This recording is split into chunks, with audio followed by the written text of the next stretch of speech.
Alright, it's that time again.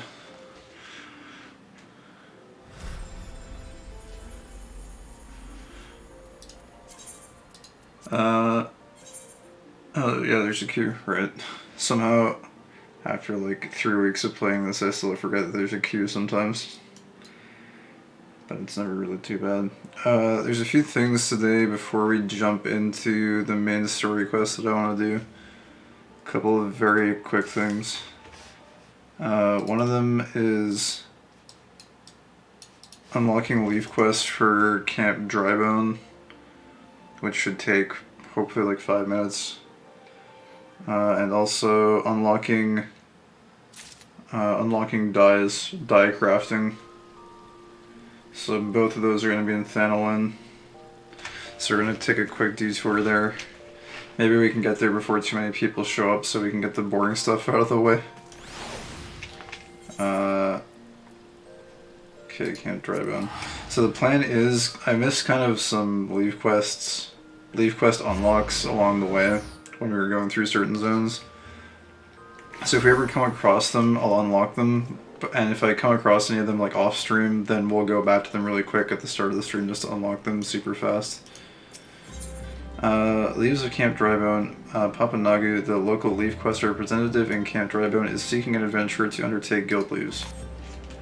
Good morning to you, adventurer. I am Papa Nagu, representative of the Adventurers Guild. I have a number of fine guild leaves in my possession, which I will gladly allow you to undertake if you prove yourself sufficiently capable, that is. You see, protocol dictates that I administer a trial guild leave. Until you complete it, I can grant you no more. How about this task? Review the details and tell me if you are up for the challenge. The Law 1. Despite the fact Sultanate law clearly forbids any and all business dealings with beast tribes deemed hostile, a goblin merchant has chosen to ignore the law and peddle his wares to the Emerald Jaw. The Brass Blades cannot allow this and seek adventurers to locate the merchant and bid him cease. He is, however, by no means to be heard. Goblins are considered harmless and have been granted leave to conduct commerce within the city-state, so we ask that adventurers simply lead him away from the Emerald Jaw lands towards central Thanolin. Okay. Well, it's nice that we don't have to hurt the goblin, I guess. Very good. You need merely beckon to the gullible goblin, Gutrick Silverpix, to help lead him to his destination. Alright. So we're leading him to the main city, I guess. Let's see here. Unable to open map. Oh wait a sec. Oh, I see. You had to do this one. Initiate.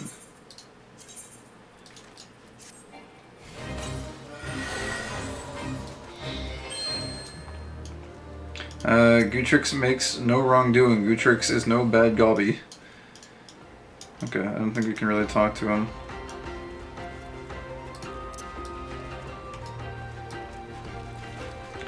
I do like the guild leave music, or the Leaf Quest music. It's very adventurous.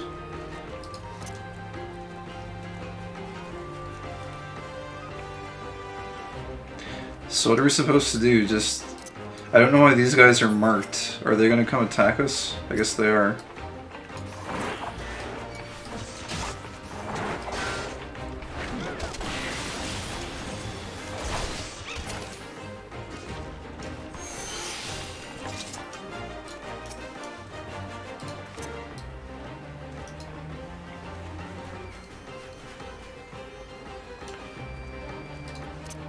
I'm kind of curious. I want to reread the quest really quick.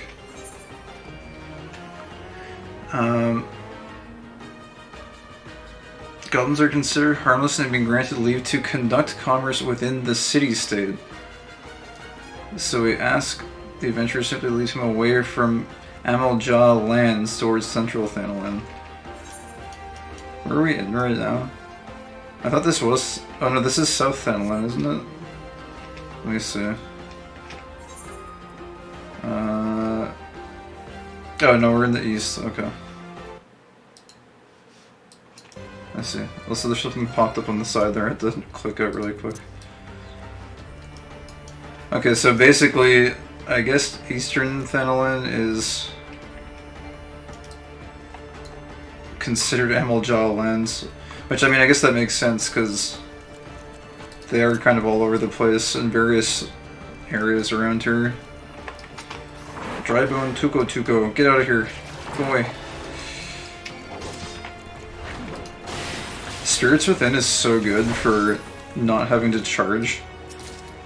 It's like it's not more powerful than the warrior abilities, but it is in a sense because you don't have to charge anything up to use it. You just get to use it straight up. Very high damage. And it recharges pretty quick too. It's not bad.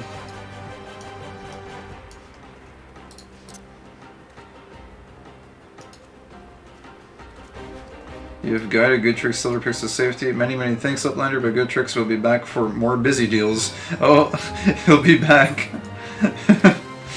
Okay. Well, maybe he'll at least do some legal business in the city center before he comes back to peddling his wares to the enemy. I see the desert heat wasn't too much for you. Here's your reward. I see that you don't spend it all at the pub. Okay. And with that, you have fulfilled the requirements. You are free to partake of my guild leaves at will. There is always work to be done here in Camp Drybone. Whatever your talents, I have no doubt you will find someone in need and willing to pay.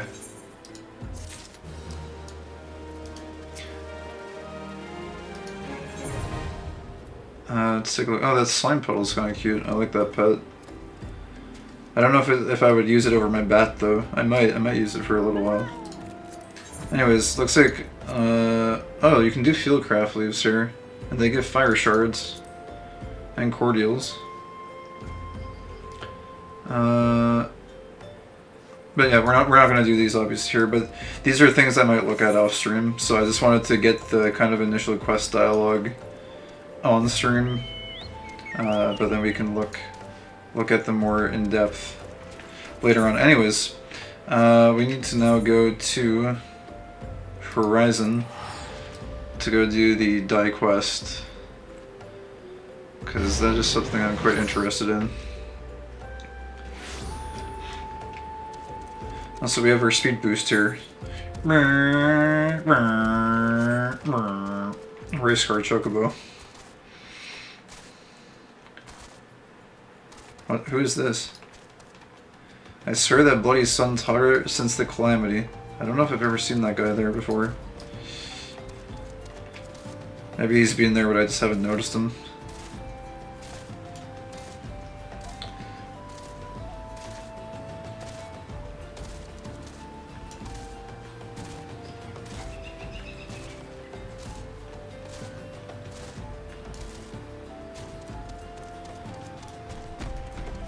Oh, that Goobu was... It almost startled me. I wasn't really startled, but there was a part of me that was like, that might have been startling if I was a little bit less alert. Let's see, what do we need for this? Or wait. Absolutely glamorous. You need this. Oh, you need Disciple of the Hand. Okay, well, let's do that then. Okay. Absolutely glamorous. Suigame wants you to learn how to craft glamour prisms. Oh, okay. Thanks to yours truly, you have a basic understanding of glamours, yes? I also understand you're no stranger to crafting this and that by yourself. It so happens these skills can be applied to a singular cause. Okay.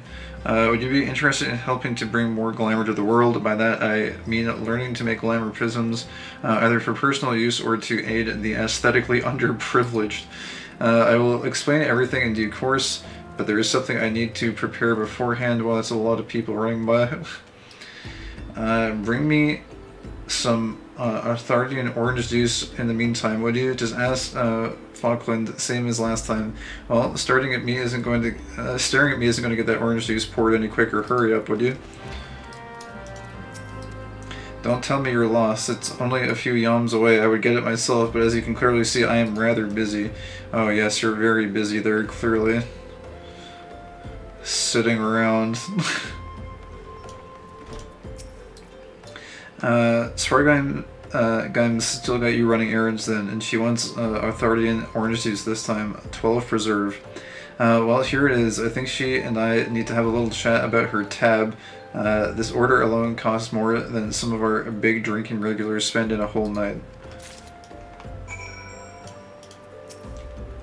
Around here, authority and oranges are as rare as chocobo teeth. I can barely bring myself to squeeze the juice out of them, knowing how much they cost. I daren't spill a drop. Huh. Alright. Well, I guess her and her fancy tastes are gonna be fulfilled here. You have my drink, I take it. Authority and orange juice. Astronomical prices are charged for authority and oranges, although only a true connoisseur could tell the difference from those grown in Eorzea. Jeez. Alright. Now that's what I call orange juice. Eastern oranges have a bitter kick that truly invigorates the soul. All that jumping around almost made it go down the wrong way. Anyway, before we begin, I have a confession to make. To be perfectly frank, my expensive tastes in orange juice have to be paid for somehow. While my intentions are sincere, my reasons for helping you are not entirely altruistic. Pass this letter to Goberin the merchant, and he'll allow you to browse his Glamour Prism recipe tomes. If you buy any of them, he'll give me a cut of the profits. You'll have the knowledge you seek, and I'll have the money for orange juice. What could be more piquant? I will also send word to my associate Wiscard in Reverence Toll. We have a similar arrangement, and I'm sure you'll find his prices just as fair as Goberin's. You should start with Goberin though, since his stall's right there by the Piste. Once you've read one of those books, you'll be able to make the prisms yourself and share the glory of glamours with the masses.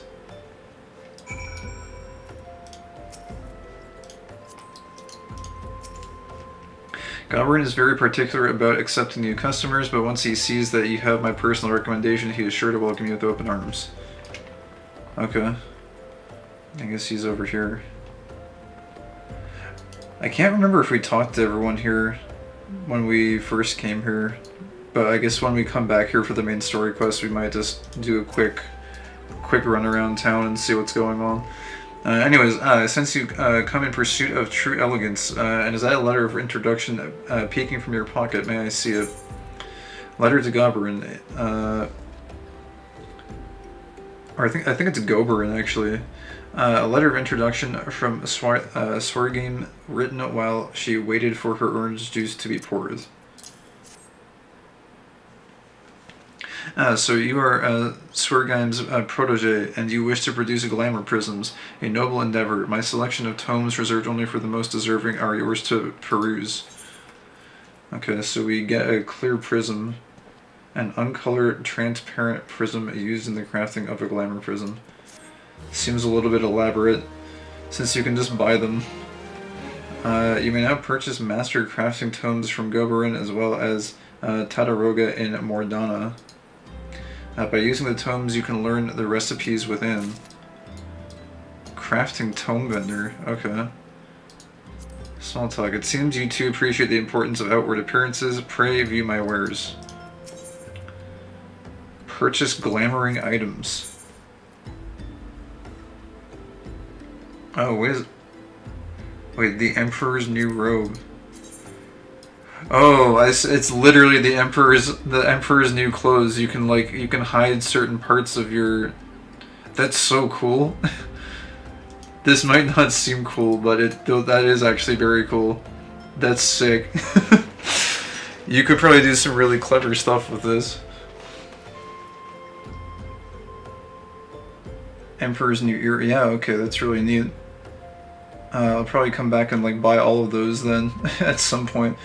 Wait, the Emperor's new fist versus. There's gloves versus. Oh, I see. It's for. Oh, it's if you want to use your bare hands as a pugilist. You can just beat people up with your hands. That's sick. Okay, so clear prism, glamour dispeller. Master Carpenter Glamours. Okay, these are... I guess these maybe like teach you certain recipes for each of these different classes, I guess. This is not exactly... This isn't what I was expecting, but that's pretty cool. We'll take a look at these later, I guess. Glamour Prism Collection. Items required, grade 2 clear prism. What is... What the heck? Glamour Prism Woodworking. Okay, I think I'll probably like go look up how to do this later. This scene, like I don't see any way to easily access this. Grade 2 clear prism. Receive 1 clear prism. We have a clear prism, right? We got one. But I don't know what a grade 2 clear prism is. This seems a little bit confusing. Also, this is not the quest I thought it was. Okay, well, we'll look into that a little bit later, I suppose. Although I'm a little bit curious to go to Mordana really quick. You there, yes you. You were gazing at me with lustful eyes, weren't you? Don't even think to deny it. Well, I shall say to you this, you have exquisite taste, my dear man. I dare say you have a future in color coordination. Okay. Where... I need to look something up.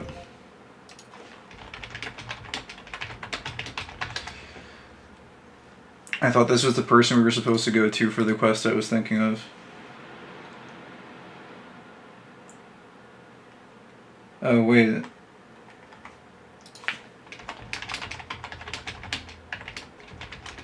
I think maybe I already did it.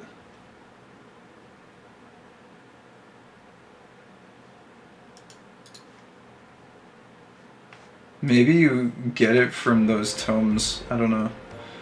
You know what? I'll probably look into it a little bit later. I think this was like a follow-up quest, maybe.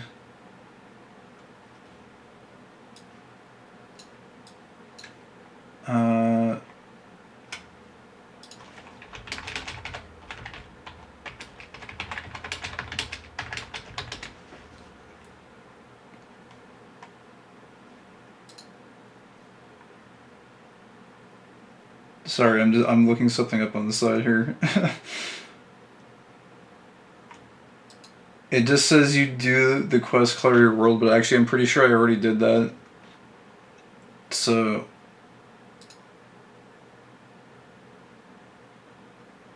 yeah, I don't know. I guess I'll, it might be in those tomes, but we'll mess around with it a little bit later, I suppose. That's the Dyes, Glamours, Glamour Prisms lady. Yeah, we just talked to her and did a quest, but I don't know. I guess we'll mess around with it a little bit later. Also, what's up, Arcus? How fares the finalist of fantasies? They're going pretty good. I don't think you've missed much, if any, of the main story quests because we've been doing various things since you were last here, I think. Also, hello, Chthonic. And hello, Zero. I don't think I said hello when you came in. Okay, where is Mordana? That sounds extremely familiar.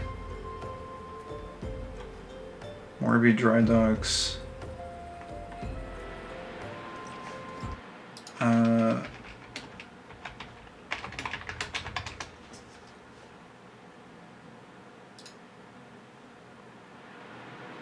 It's in northern Thanalan.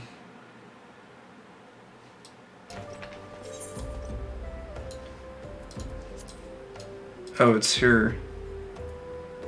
Revenant's Toll. Okay, I just want to look at the vendor really quick to see what they might be doing over there, because they'd mentioned them. I don't want to, like, forget where this place was. I want to just go here really quick while it's fresh in my mind. Also, I don't think I've spent any time here at all. I don't even, like, remember where this is. I don't even remember coming here before. Prevail. Oh, here, Tataroga. Purchase glamoring items. Oh, I think it's virtually the same vendor. Okay. Cool. You should never stray too far from your roots, brother adventurer, no matter how far you rise. Remember, no one can spell success without you. You know Master Whiskard. Why didn't you say so? What can I get you? I don't know Master Whiskard at all. But anyways. Alright, this is not where we're supposed to be. I think I just missed your visit to the Sylphs, which isn't much. You're about to come up to a Realm Reborn dungeon so bad they're rebuilding it from the ground up. Oh, really? Personally, I don't think it's that bad, but it's hated. Slow Goo the dungeon. It's hated. I'll take it over Copperbell or Orem Vale any day. It's not that bad, but it's annoying. Huh. Well, I guess we'll figure out how bad it is. Alright, what are we want to go to Black Shroud Summer. We're looking for that trader, right? Nouveau Riche. I guess we'll go to Quarry Mills, seems like the closest place. I'll investigate all this dye stuff off stream, I guess, because it seems a little bit more possibly involved than I originally thought. But yeah. Oh wait, there was one more thing as well. I got I didn't realize this when I originally bought it, but there's a crested barding, and then there's a Leminzen barding, and there's a Leminzen crested barding, which is like a higher tier apparently of chocobo armor. Which I don't know what this looks like, but I bought it because I had too many seals again. So I guess we can look at what the difference is, because I already thought this one looked kind of cool, but apparently there's a better one even. So yeah, we have the Leminzen barding, but now we have Leminzen crested barding. So let's see what the difference is. Oh, it like adds a little dangerous looking blade to the top of the helmet. Okay. That looks very pointy. You be careful with that, Lucky. What else have we got here? And there's a little bit of an add-on down there at the bottom too, on the breastplate.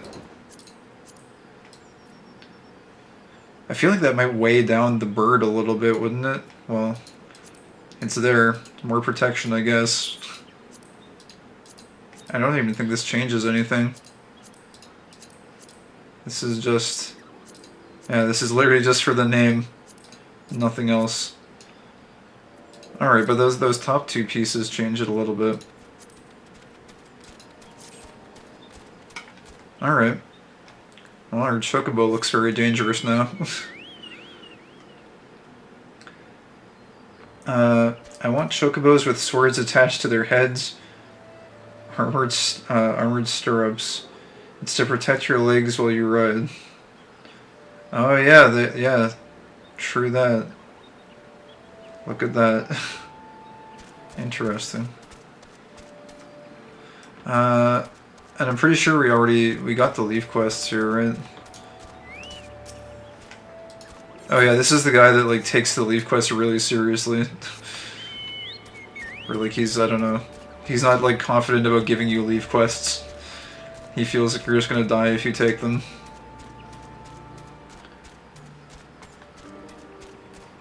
I feel like I don't even have to dismount now. I should just be able to like run through mobs and they should take damage, because we have a pointy thing on our chocobo's head.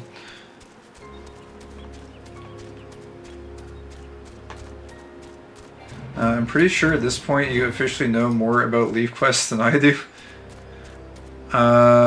I don't really know that much about them. All I know is I want to at least explore some of the tradecraft ones. And not every zone has them, but some of them do. So I'm just unlocking them as we go along so that I can kind of take a look at them off stream. But as far as the leaf quests for the sake of leveling go, I haven't really touched those at all. Okay, so we're looking for a Nouveau Riche. I assume that's how you pronounce his name. Oh, who's this? There's a random Mikote up here. Unless that's who we're looking for. I don't think it is, though. I haven't seen her up there before. Oh, here he is. Oh, also, I was gonna just move a couple of things around here. I'm still not sure where I want to put my damage buffs. I'm almost considering putting them down on my bottom row. Like maybe something like this. And then maybe put Inner Beast like up here. Something like that. I don't know. Feel it out. It's something I'm still kind of getting used to here. Wait, Laurentius, this isn't... Maybe this is who we're looking for. Can you not see I am on patrol? Be gone. If you have business with the whalers, take it to the barracks. Speak with Laurentius. Speak with Laurentius again. Huh. I did enough of them to conclude the battle ones are a waste, and the crafting ones are decent XP, and then promptly disregarded them all until I decided to level a crafter.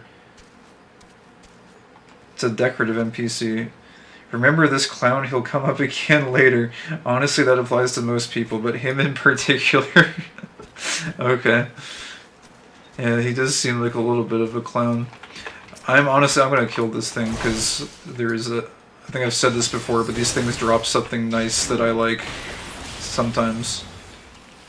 This one didn't drop it. Feels bad, man. Where is this guy? Oh, he's like hiding over here. What is he doing? I'm gonna kill one more of these things.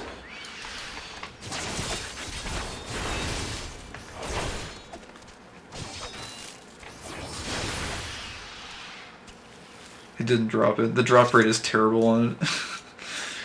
Not long now. To think patrol routes and rations would fetch such a price. No more than I deserve, though. 'Tis little wonder the Empire has risen to such heights. If only the whalers paid men their worth. You! What did you... How long have you... Help! Help! Help! Please, come quick, my friends. It is I, Laurentius. I am under attack. You sense a hostile presence. Oh, jeez. I guess he's just doing some shifty business with the Garleans on the side to make more money. Actually, yeah, I think that's what Bascaron said he was up to. Speak with Laurentius again. How? How did you... You just... I know nothing. I was on patrol. He just appeared. I thought you were working for the Garleans. What? Okay. Yeah, he's, I don't know. He's a little bit of a goof. I'm gonna go track him down. Plant. Oh, I just realized too that Spirits Within is off the global cooldown. That is really, every time I use this ability, I'm liking it more and more. There's something more to like about it every time I use it. This is not who we're looking for. Where's the... Why is he always hiding in the most ridiculous places? Oh, wait. Duty calls. Okay. You really gotta stop letting people you're after run away like this. Yeah. How long do you mean to keep this up? What is it you imagine I've done? Enough. Enough, I say. Bro, you're like working with the Garleans. It's over then. I sold maps and rations to the Empire. It was I meant no harm. I only wanted the coin. The whalers are good, strong. I was proud to join their ranks. Am proud, but they do not provide. They preach justice, honor, duty, but in the end, it is those with money who do as they will, who live as they will. So I saw an opportunity to change my fortunes and took it. All I've done for money. Endangered myself, my home, everything, and everyone I love. Why my actions have put your life in danger too.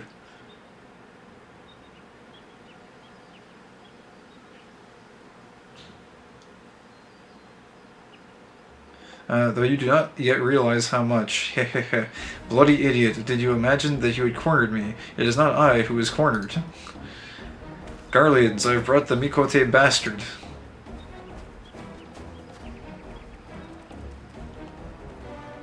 Permit me a question, if you will. Are all adventurers so deluded as to believe they can challenge the power of Garlemald? Or Garlemald? You would need a veritable mountain of gil to fund such an endeavor. Such is the cost of fighting great power, or of making it, or of remaking it, as we will in Gridania. As we will Gridania, okay. So that's the way of it. Swapped your hard bunk at the barracks for a feather bedding Garlemald, did you? Spit. You there, Mikote, you stand here at old Busk's wish, no? Then you don't stand alone.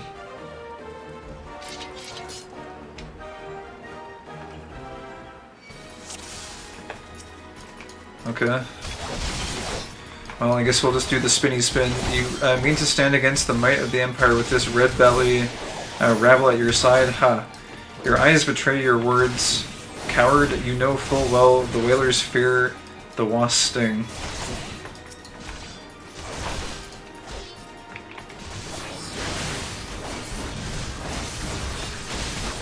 After these trees drink your blood, I will see to it they are cut down and burned. Show them what happens to those who oppose the Empire.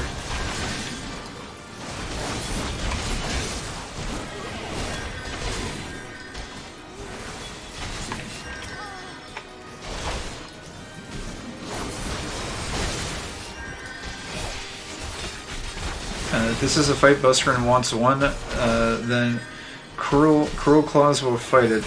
How? Why? You scum have no allegiances. So this is to be my end. Okay, I don't think we're supposed to kill that guy yet. I think we're supposed to kill the ads. Maybe? I'm not sure.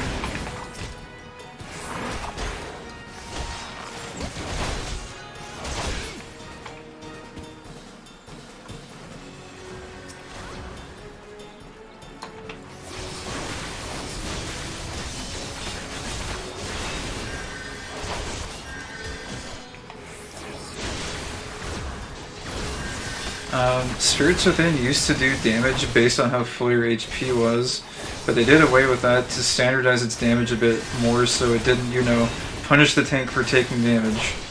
Spinny Spin is a good move. Yeah, it's pretty nice. I do like it. Nice move indeed. How? How has it come to this?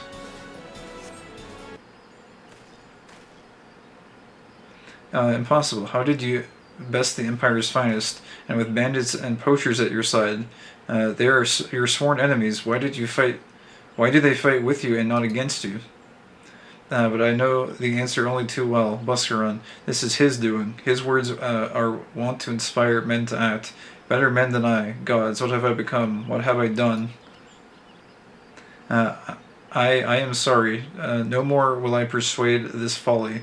No more lies. No more bribes. I will go to the Order of the Twin Adder and confess my crimes. There is something I would like you to tell Bascaron. Tell him Laurentius the Fool says thank you. I feel as though a veil has been lifted from before my eyes. What, we're really just gonna let him go? Okay. There he goes, I guess.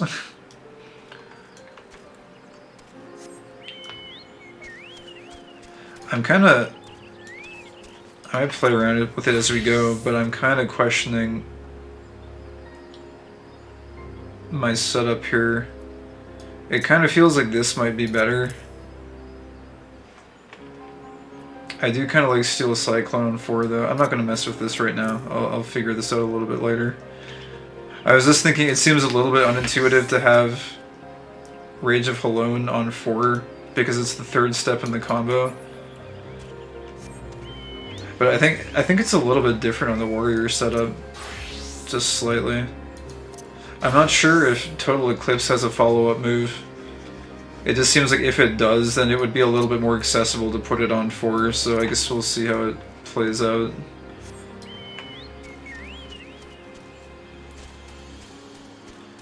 Anyways, I gotta report back to Buscaron. I don't know why we let that guy go away. He's like, ha, I tricked you. You fell for my trap. I'm clearly a very deceptive individual. Oh no, you beat me. Oh, I've changed my ways. I'm definitely not tricking you again.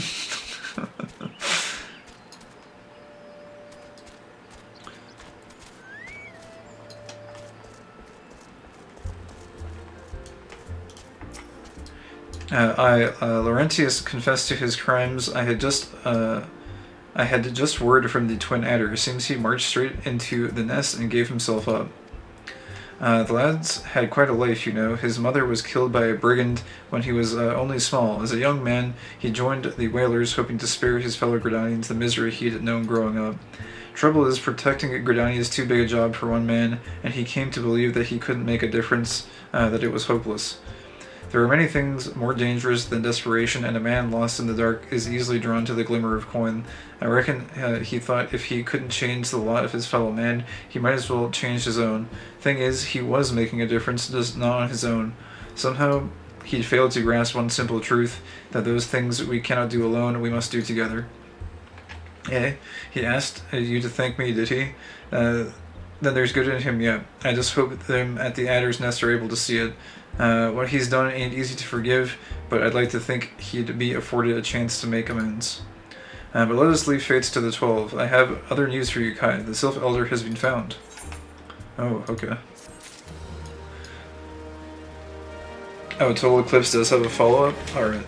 Yeah, I guess I'll probably leave it on 3 then. Also, I'm just gonna close the window really quick. I was able to get at least a small amount of reasonable temperature, reasonably heated air into the room before it dropped to frigid temperatures yet again.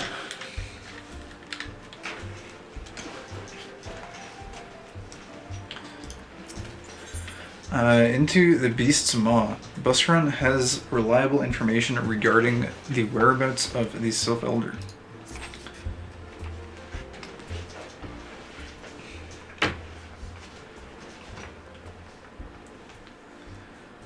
It's taken us a fair old while, but we finally got our hands on some reliable information concerning the whereabouts of your missing green friend.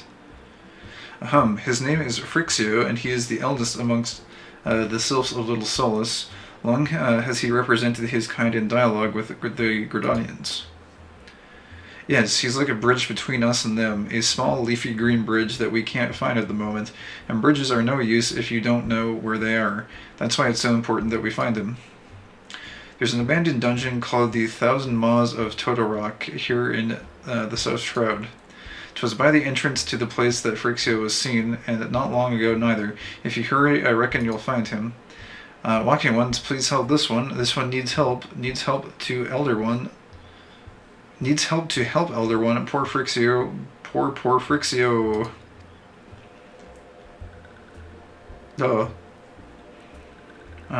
Whoa, hold your chocobos, take a deep breath, and tell us what's wrong nice and slow. Did you hear that? This one has a clackering noise. Elder One went into Todorok but has not returned. This one is worried, so very worried. And you're right, Dibby. The place of fair crawls with nasties waiting to make a meal of anyone daft enough to wander in. What in the 7 hells was he thinking, entering that bloody death trap? Elder One has no choice. Imperial Ones were chasing Elder Ones. Or Elder One, please, Walking Ones must help Elder One. Help Elder One now. Arg, the fates conspire against us. Forgive my pragmatism, but Frixio is our best hope of reaching an accord with the Sylphs. Were we to lose him, all our efforts thus far will have been for naught. I will tend to her wounds. Ida, make haste to Adder's Nest and request assistance. Understood.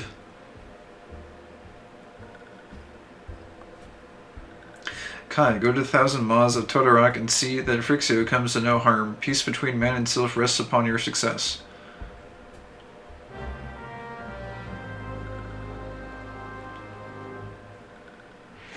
Alright.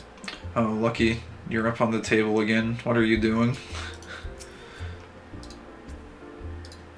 Alright, Busrun doesn't have anything else to say at this time. It looks like our friends have departed as well already. Oh, actually, wait, there's... Why, is there another quest here now? Enemy mine. Affiliate is worried about Buscarin in light of recent events. Your word, O Garleans in the woods got old Buscarin beside himself with worry. So I came up with a bit of an idea I did. Might be you heard there's a place near to here where poachers and all other manner of scum gather. They're no friends o' Gridania to be sure, but they're even less love for Garlemald. So I got to thinking, why not ask him to keep an eye on any Garleans in the wood? Enemy o' my enemy and all that. I used to run with a gang of bandits, me. Nasty they was, killers and worse. Of course, that was before Buscarin set me on the straight and narrow. Okay, yeah, we've talked to this guy before, I think. Now, Drithers is like me second home, and I'll gladly gut any bandit who came in here looking to make trouble. Okay, so I guess there's a follow-up quest. Let me know if you want company for this upcoming dungeon. Yeah, sure, if you want to come along, we can definitely do that. I think you would need to invite me to a party, though, because they really don't like you to have any sort of social flexibility on the free trial. No whispers, no invites, no nothing. Oh hey, you're already here, I see. Oh, you got the magical sparkling bird. It's very whimsical looking. Very majestic. That particle effect is crazy. That's for bot protection? I guess so, yeah. It'd be nice if they lifted it after, you know, a while, but... okay, this is just the smith. I don't know why I'm talking to this guy. Bloiserant. By the order of the Elder Seedseer, the dungeon known as the Thousand Maws of Totorak has been placed under the control of... What? The Sylph Elder is inside. And you are sure of this. How in the Seven Hells did he manage to sneak by? God strike me down for a purblind fool. You must find the Sylph Elder before he falls prey to the fiends within. Entrance to Totorak is ordinarily restricted, but these are exceptional circumstances. Pray assemble a rescue party and enter as soon as you are ready. And just like that, it's open. Entrance to the Thousand Maws of Totorak is ordinarily restricted, but in light of the Elder Sylph's plight, I shall make an exception. Pray assemble a rescue party and enter as soon as you're ready. Okay, cool. Yeah, I guess we'll queue for this in particular then. Oh, wait, I thought Lucky was actually in the party there for a second. Oh yeah, you're gonna have to you'd have to register for it, Arceus. Okay, cool. I think this should be everything, yeah. That's from the Heaven's Ward Trials, I think. Oh, the bird? It looks pretty cool.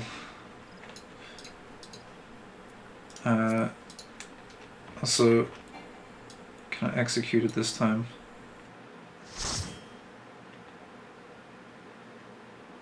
Just think, soon you'll be able to say you ran this dungeon before it got updated. I'm not sure if I should be excited about that or scared about what we're about to go through here. The Thousand Maws of Totorak. I mean, it looks cool.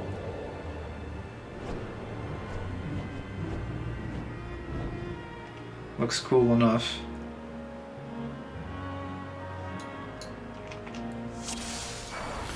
Yeah, get some thingos here. Alright. One or more dungeon party members is new. It's me this time. Yay, go me.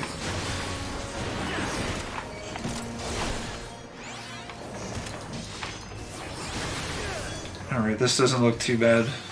If I start getting completely beat on, I'll go a little bit slower. What is this? Water-stained note. This says something. We might... I don't know, I might read that one day in my spare time. Let's continue. Magitech photocell.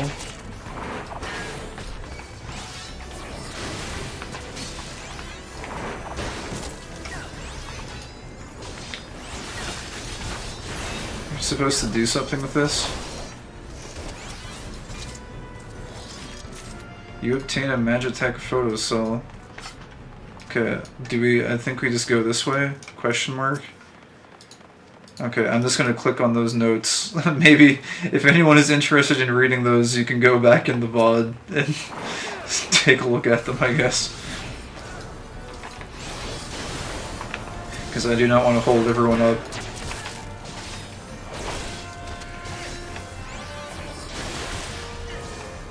So far this dungeon seems very easy, but I guess we'll see what happens.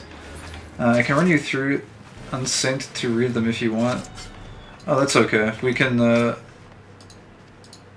that's cool. I will literally probably go back and read those, like on my own probably, unless people want me to read them. If people desperately want me to read these notes, we could do that.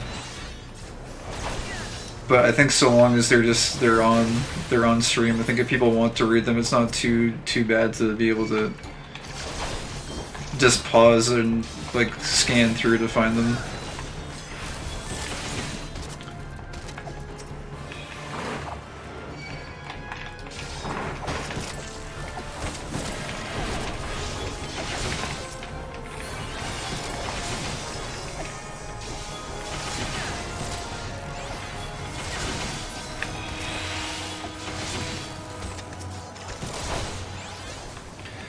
Not so much in here, but in some dungeons those side notes have some neat lore in them.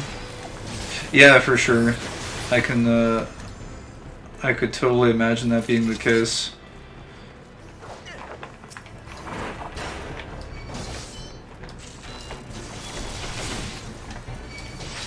But it's all good. You can just keep moving here. I'm just going kind of slow here because I don't know. I guess there's like side rooms here too that we're probably not going to go into. At least not during this run.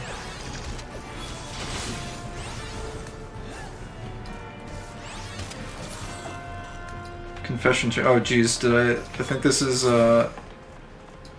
this actually a boss? I guess. Alright. I'm guessing we do this. Oh. You're unable to place the cells at this time. Okay. Cruel Ode Ninetails.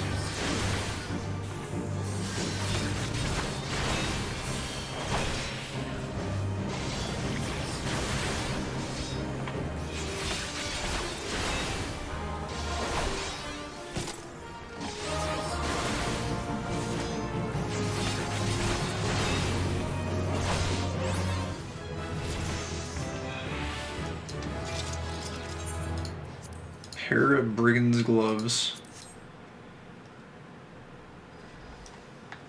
Alright. Wait, someone... Are we going up this way, or do we just go through here? I think we just go through here, right? I don't know. I don't know where the treasured coffers are.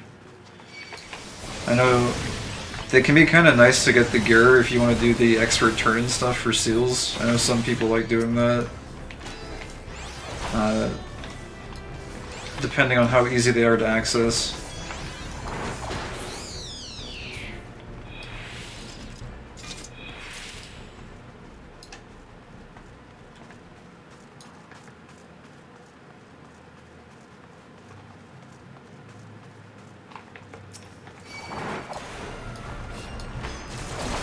Prison puddings.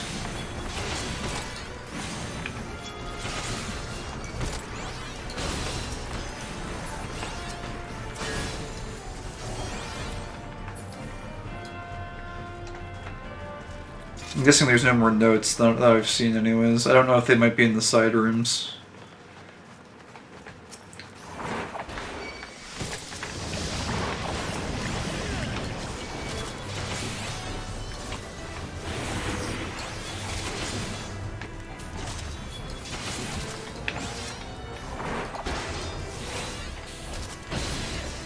We could probably do much larger pulls if we wanted to. The enemies in here don't seem to be all that threatening, to be honest.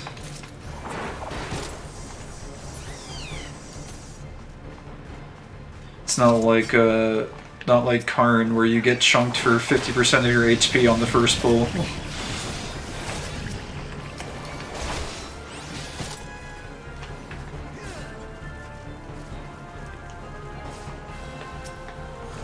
Oh jeez. The opening in the web closes.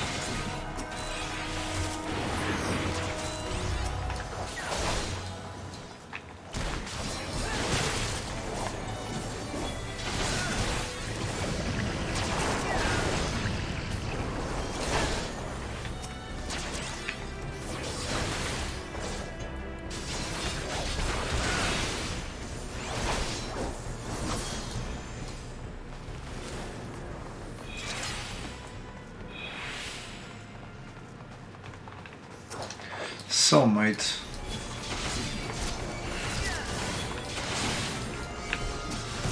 I feel like I could literally do this boss to boss pull in here.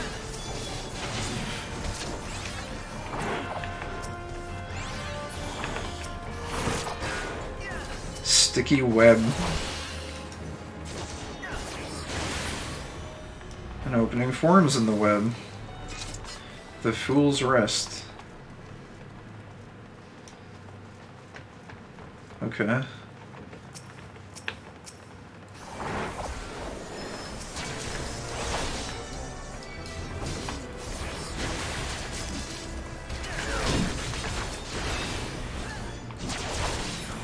The only hang up with big pulls in here is making sure you get all the photo cells. Yeah, that's true. I guess you would ideally, you would need your healer to like keep moving with the tank, and then you'd like assign one DPS to pick them up. But I guess getting random people to do that might be a little bit difficult, possibly.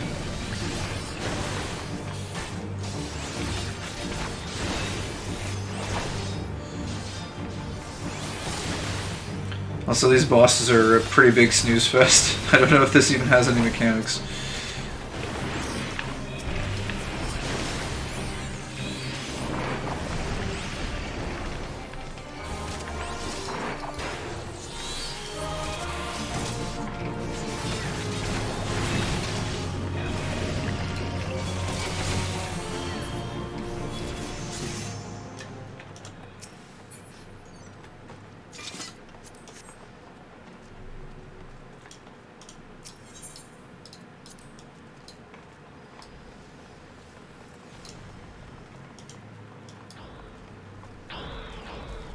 Leaden. Oh, it's the green goo.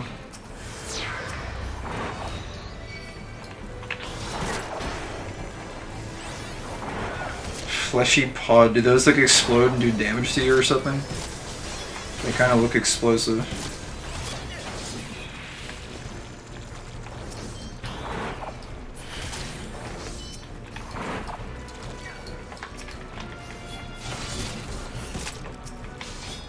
Explode and poison? Oh jeez.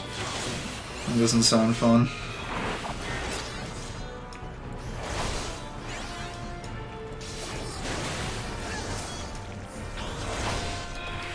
So far though, I would still rate this as better than Copperbell. Oh jeez. Oh, I just poisoned everyone, I think. I guess you're supposed to just like not attack those. Looks like it's not really a big deal though.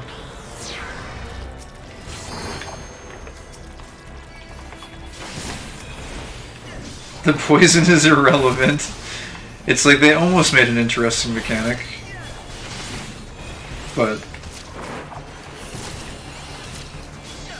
just not quite.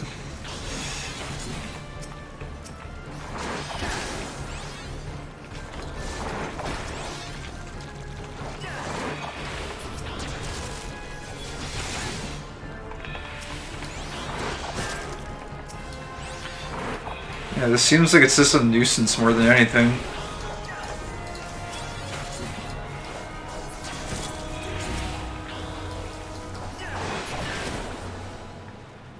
Yeah, wow, that poison it does like 15 damage a tick.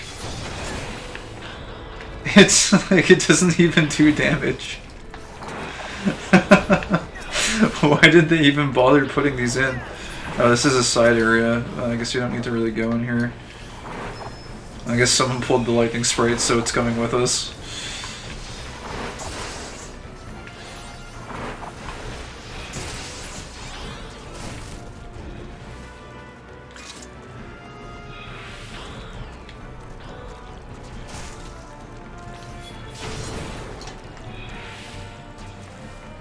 Oh wait, where am I going?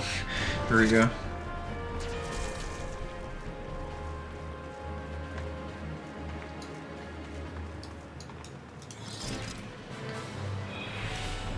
A bassination chamber.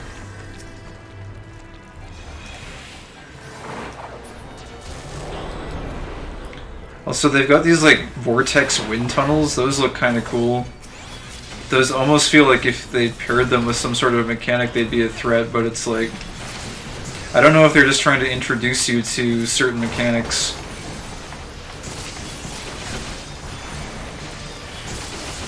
Oh wait, I'm actually taking damage. What the heck?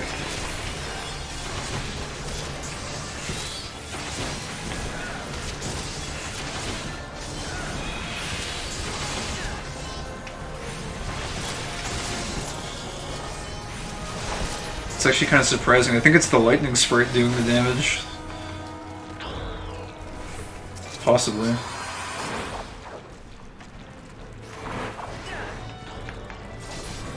It's always kind of weird to figure out what's doing damage at a lower level. Alright, what is this?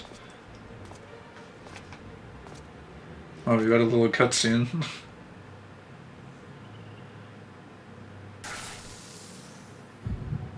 Darkness.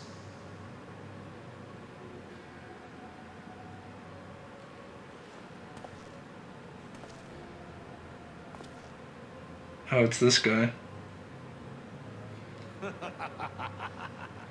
Dude, I think the boss fight is happening right now. The mighty slayer of Ifrit comes now to me. Okay. With a countenance that bespeaks understanding.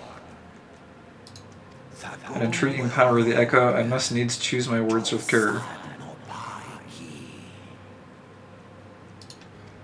The DPS are fire. If I deign to speak in my guest cruel tongue, we meet at last.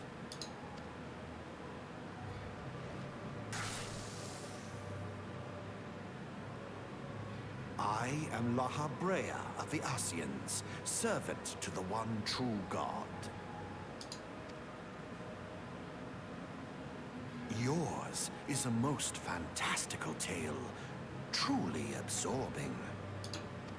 It is a tale to tell Eorzea's children before bedtime, and it will soon be dark, bringer of light. The dark minions. The boss fight is happening in the background. All that stands between this world and darkness is an irksome anomaly in the ether. The Echo. Yes, yours is a most fascinating tale. Alas, like all good tales, it must needs come to an end. But fear not.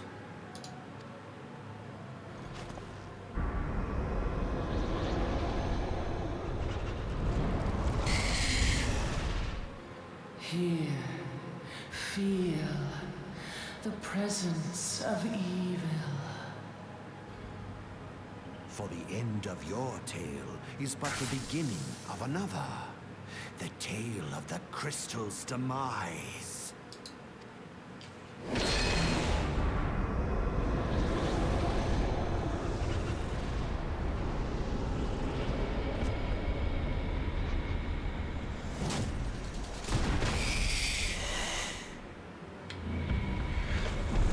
Oh no, it's Queen Goma. Is it already dead? Oh my god. What the hell is happening here? Oh, did we wipe? Oh jeez.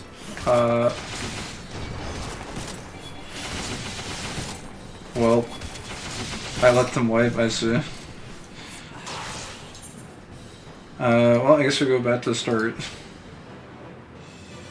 Return to starting point. Oh, you gotta hold it, I see.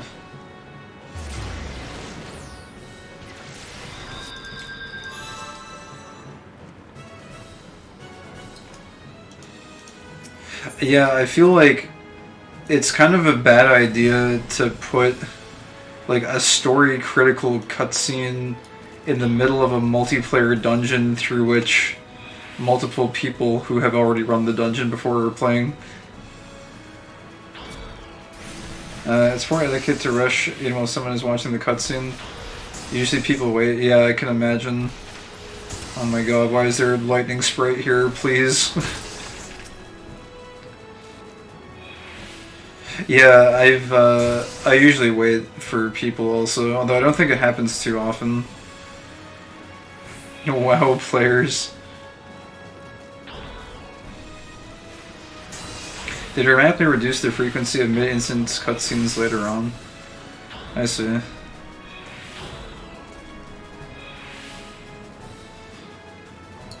But they put a pretty obvious icon up when you're watching it, so you'd think people would wait. But anyways, it's all good. The goo is particularly annoying in this instance since we're just trying to run back.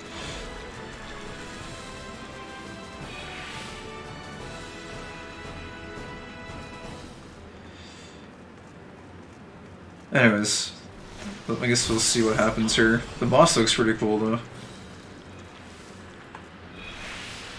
Oh my god, please. This stupid thing.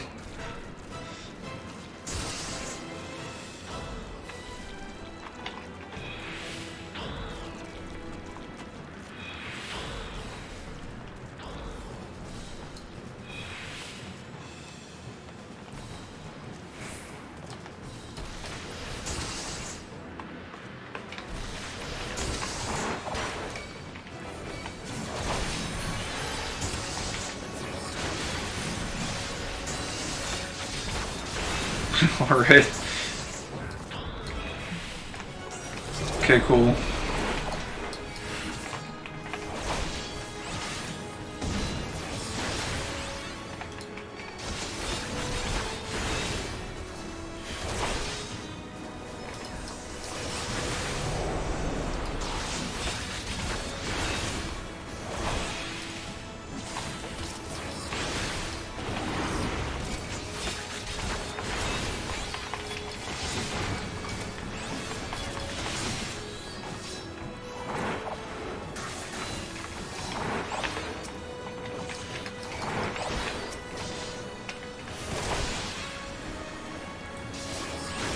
Doesn't seem to be too complicated, just don't stand in the green goo, basically.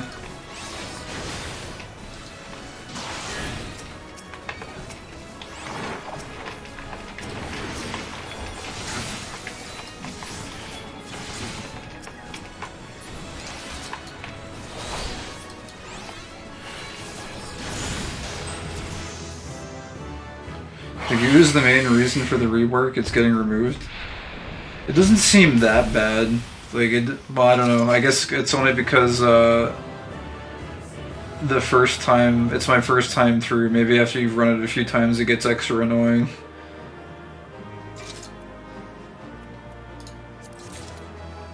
Oh, those guys already left, I guess they were in a big hurry to get out of here.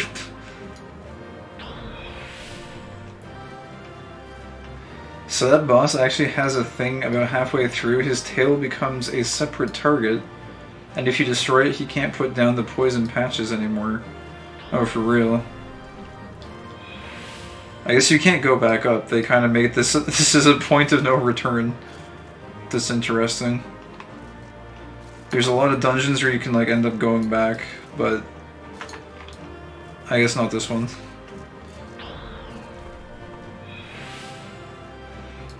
You can hit return. Oh yeah, I guess you could, couldn't you?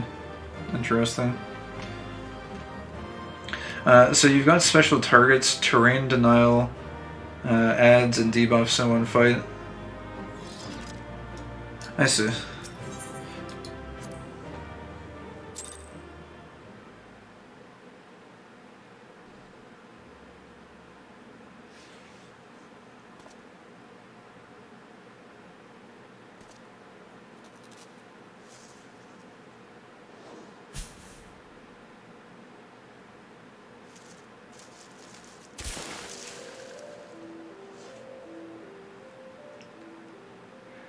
Gasp, finally, fresh air. Sniff sniff, mayhap not so fresh, but better than before. Ah, sinister one is gone. This one can leave this awful place.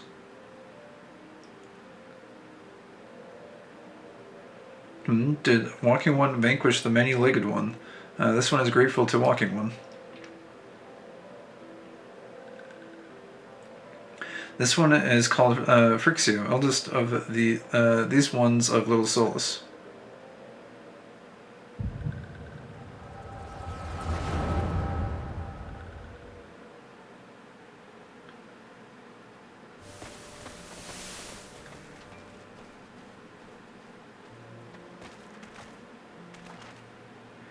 Alpha Squad reporting, sir. Nothing of note at Lark's call, sir.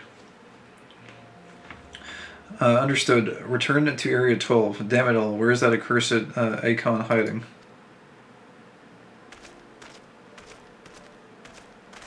No sign of our wizened friend? I'm afraid not, my lord. Shall I order the search perimeter to be expanded? Absolutely not. We risk alerting the Gridanians to our presence. His Excellency bid us avoid unnecessary confrontation. Loath I am to admit it, I have found no evidence to suggest that Rama will be gracing the mortal realm in the near future. I ask you, what good is a god who does not grant one's wishes? Were I a sylph, I should strongly consider finding myself another idol. Which reminds me, what of the sylphs we captured? A handful of them seemed to be in reasonably good health when I last looked. Or when last I looked. Apologies, my lord. I fear we may have been overzealous in our efforts to compel them to summon their Akon. Sigh, really, Centurion, were you not aware that vegetables bruise easily? It is well that I did not entrust you with the important task of making my dinner. Well, mayhap it was a kindness, better dead in truth than dead to one's own god, I suppose, if you believe in such things. Dawn is upon us. Make ready to withdraw.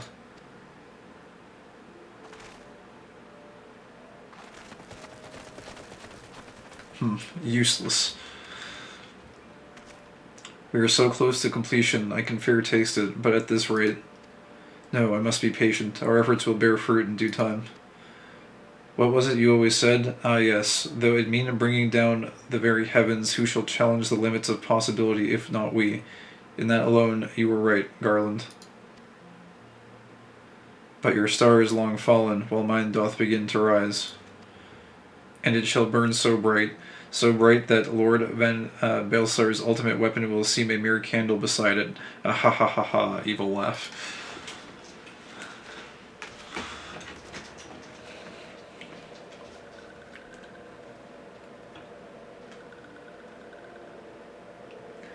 Those walking ones did for Noxia. This one is certain of it. This one fears that other taken ones also suffered the same fate. This one is convinced. Walking ones have black hearts, seek only to harm these ones. Walking ones are not to be trusted. Now, Norexia, do not pass judgment too hastily. Not all walking ones are alike, though there are evil ones among the walking ones. There are good ones also. This is actually kind of interesting because I'm pretty sure in Gridania, like at first, like a lot of people also make the same assumption about sylphs. They're like all sylphs are evil, or at least some people do. So it's kind of interesting that you see like both sides are kind of having this sort of occurrence take place.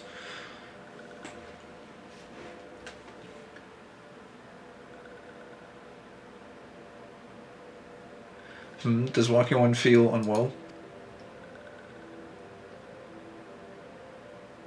This one would know. What brings Walking One to this place? Came to this one's rescue at Norexia's bidding. Then this one owes Walking One a debt of gratitude. Walking One has questions about Lord Rama. Then this one will provide answers. But first, let these ones quit this lightless place. This one will return to Little Solace. When Walking One is ready, please come and see this one. These ones may speak properly then.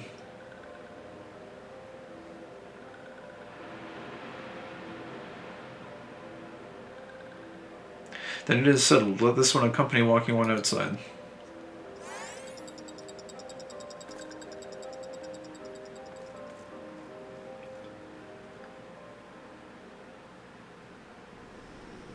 Yeah, well, then we're back outside. I see. Alright.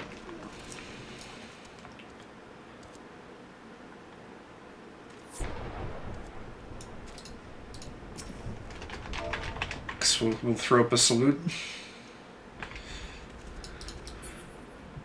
Thank you, Argus, for the party.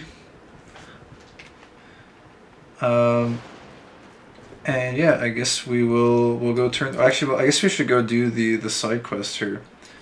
Wait, oh, Nero. If only any of the other Garleans got half as much characterization. Oh, don't tell me there's no other cool characters in the Empire. Isn't there that one like lady officer that Nero is kind of scared of a little bit? That like outranks him? Doesn't she get... Well, I don't know. I don't know if I want to know the answer to whether or not she gets more development or not, but...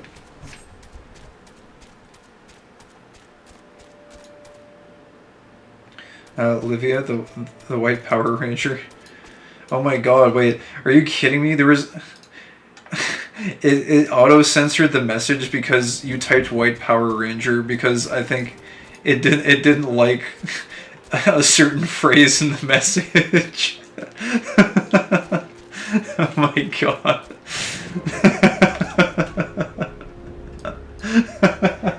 Oh my god. I guess yeah. That's me and Automata have a history of it being stupid and me hating it. It's kind of hilarious. Okay.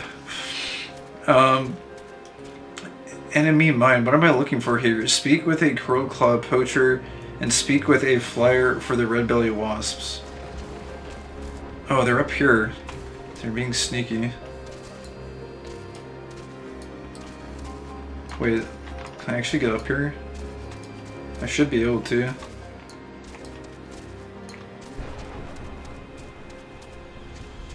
There's an NPC in Heavensward whose name gets auto-modded every time I say it. Really? Huh. Cruel-clawed poacher. Buscarron is worried by Garleans in the wood, is he?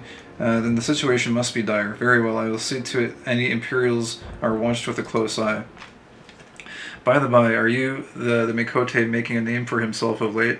Are you not? Or you are the Mikote making a name for himself of late, are you not? It's good to finally put a face to the name. It's kind of cool that the poachers and random less than lawful individuals that Buscarron has been harboring are actually coming in handy here. I wonder if the mongrel will still get me blasted. Oh, it doesn't like the word mongrel?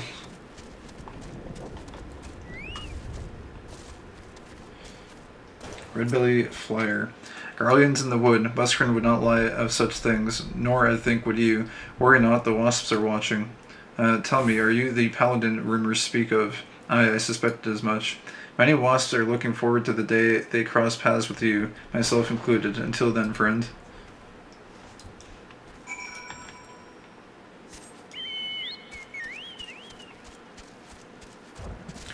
This is kind of ironic. High-ranking members of the Red Belly Wasp have gathered in an abandoned hovel to discuss their next attack on Gridania's trade routes. See that they do not leave alive. Meanwhile, we're just sitting here casually talking with one of their members. Like, yeah, let's go. We'll kick the Garlean's ass. It's fine. Meanwhile, plotting an assault on Gridanian trade routes. All right. I've been told it's horribly racist, but it's also the NPC's name, so sure. Wait, mongrel is racist? I've never heard that term used in a racist capacity. So I guess I must either be out-cultured or uncultured or behind the times or something. But yeah, I've never heard that particular word used in a way like that. So how's the hospitality of our enemies? Left a sour taste in your mouth, did it? Pity that. They have no respect for land or law, but they're not without their uses. Now they know who you are, and that ye ain't scared of them. Your names get known o' late. Also, there's a chocobo here with a wizard's hat on. Your names get known o' late, for better or worse. A lot of folk taking an interest in you. Thought it best you went looking for him before they came looking for you. Okay, I guess we'll go with these. Same follow-up. Ah, you're back. Tell me the Sylph Elder as well. Thank gods for that. I don't rightly know what to make of the rest of your tale, but I'm full glad Phrixio didn't come to any harm.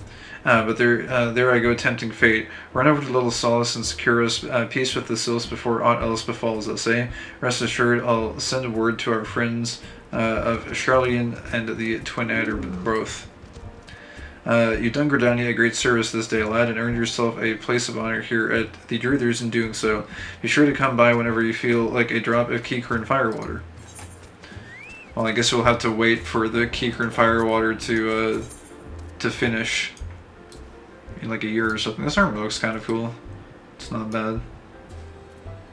Cotton robe. I guess we'll go with the scale mill. A simple gift. Buscaron has something he wants delivered to the Sylphs. Say, friend, there's something I'd like to ask you to see delivered to the Sylphs Little Solace. This Azema Rose Oil. It's a gift to celebrate the safe return of their tribe's elder, and a token of Gridania's desire to unite. The wood is not what it once was. The calamity changed the elementals, weakened them. Until their strength is returned, we must lend them ours to keep the wood safe. But ours alone will not be enough. We must have the strength of the Sylphs as well. Only by working together and fighting together will we survive together, and the Trolls would with us. The gift I ask you to bear is a symbol of the hope that both Gridanian and Sylph alike will live to see the light beyond this darkness. Always a pleasure, my friend. No doubt you're weary from the road. Sit yourself down wherever you like. The Keycorn Firewater still wants for aging, but we've got no shortage of other quality brews. I love how every time I bring something up, like, typically speaking, in the next piece of dialogue, it gets answered. Like, there was a part yesterday where I'm like, gee, what was it? Camp Skull Valley. Camp Skull Valley sure sounds like a bit of a strange name, and then, like, in the next line of dialogue, they explain, like, why it was called that. This guy now, all of a sudden, has another quest as well. Oh my god, dude, they didn't. They name-dropped it. Shadows of the Empire. Affiliate would be most grateful if you could hunt down some Garlean interlopers in his stead. You're back, lad, and something tells me you've not come for a flagon of Buscaron's ale. All the better that. I just overheard some Garlean stragglers was seen in the Twellswood, and you know they're not like to be up to any good. Me, why, I'd like nothing more than to gut those Imperial horsens myself, but I've, other duties to attend this day. We're counting on you, lad.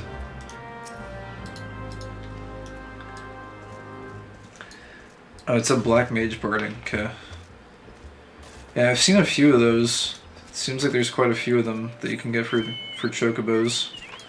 I do like that they have the beast tribes set up as a threat in this, but they aren't just universally irredeemable monsters. Yeah, I do like that also.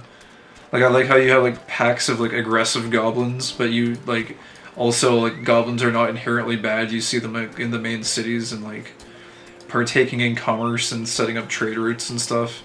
And the Keycorn, likewise, doing their thing. Pretty cool stuff. Why don't we investigate the specified locations? Oh, it's under the bridge.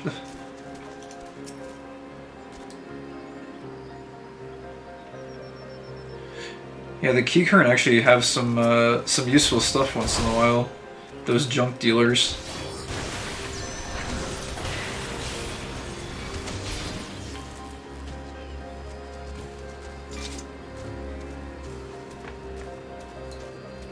And where's this other place at? Should be like right around here. Oh, it's up here. They put them in really sneaky places. Well, now that I'm looking at it, it doesn't look that sneaky, but it was covered by trees. I don't know if anyone ever played Shadows of the Empire, but I do appreciate that they they name dropped that in the quest title. It feels like they're gonna have to make a few other, like, well, possibly make a few other Star Wars references due to, you know, the Empire and all of that.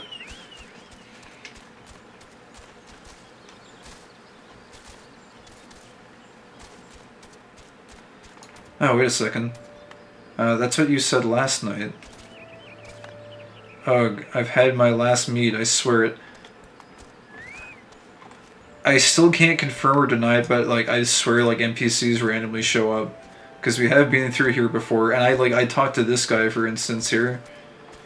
Or rather, I just looked at this guy who was chopping wood. And I'm almost positive I would have seen these two here when we came through. The N64 game, I loved that shit. That game was so good back in the day.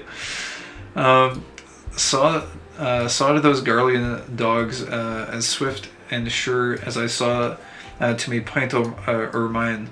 Me duties, did ye? Oh, or me duties, did ye? On behalf of old man Buskerun and me, compatriots here at the Druthers, ye have herk me gratitude and then some. What ye and me still seeing it two matters, lad. I tell ye, no flagon o' mead or Garlean troublemaker on or around these perimeters is hick safe. Alright. I guess, I guess Buskerun's dialogue is, like, permanently changed, basically. Interesting. Alright, well then. I guess we're going back to Little Solace.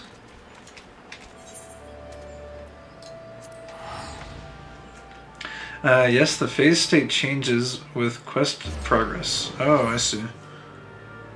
I swear though, like, I've seen it in, like, other, like, completely unrelated places too, though.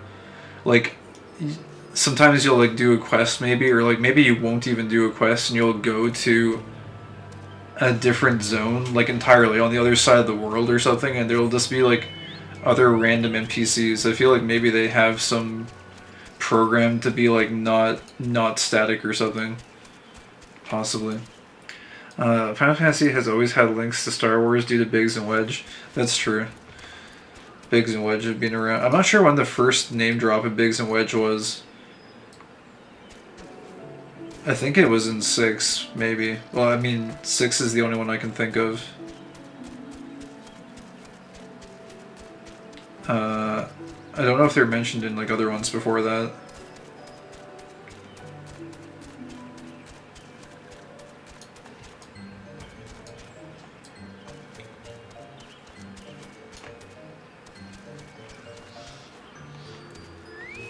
Just looking around to see if, I don't know if there's any other story NPCs around. I guess they're not here right now. Wait, encampment, clothier, and tailor. Zacchaeus. Sylphs are, by and large, a bright and happy kind of folk, but those who have left their homeland behind have grown nervous and weary. I would ask that you do not startle them. I feel like they've, like, moved around a little bit here as well. I guess we can equip really fast, or equip, repair rather.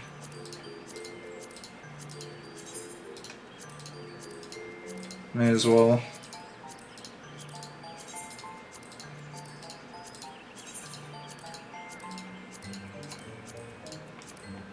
Alright. A gift from Walking One, Buskerun. A gift for these ones. Azima rose oil, a fragrant oil pressed from freshly harvested Azima rose hips. Such a lovely scent. This one has never smelled anything like this before. Walking One, Buskerun, and Adventuring One are very kind. Note that this one is deeply grateful. Many Walking Ones are scary. Many Walking Ones utter many lies and much deception, but this one is moved. Let all these ones be friends forever.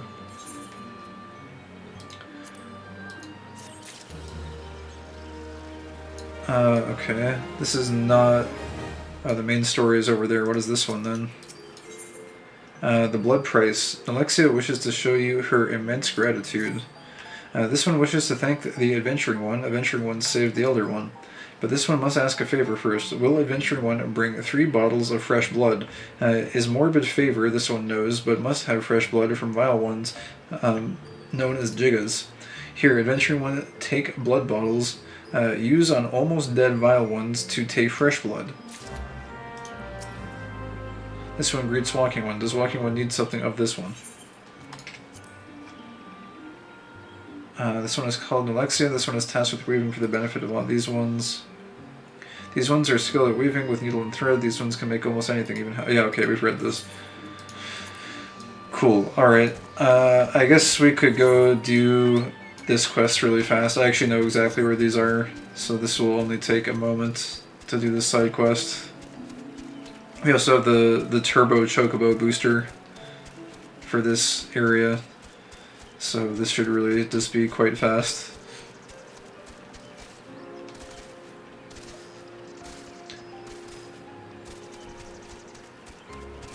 Also have some Trents here.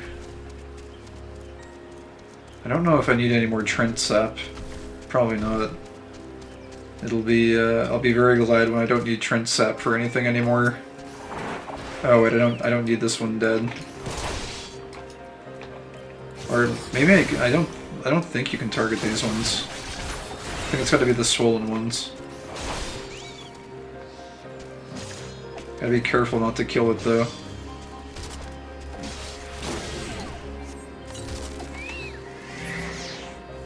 Alright.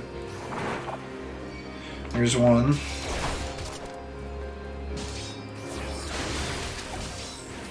Oh, I got interrupted.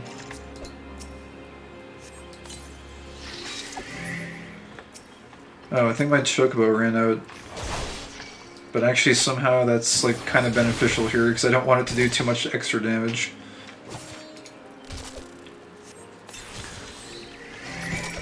Okay, but now we can bring Lucky back in. Oh, you gotta stand still.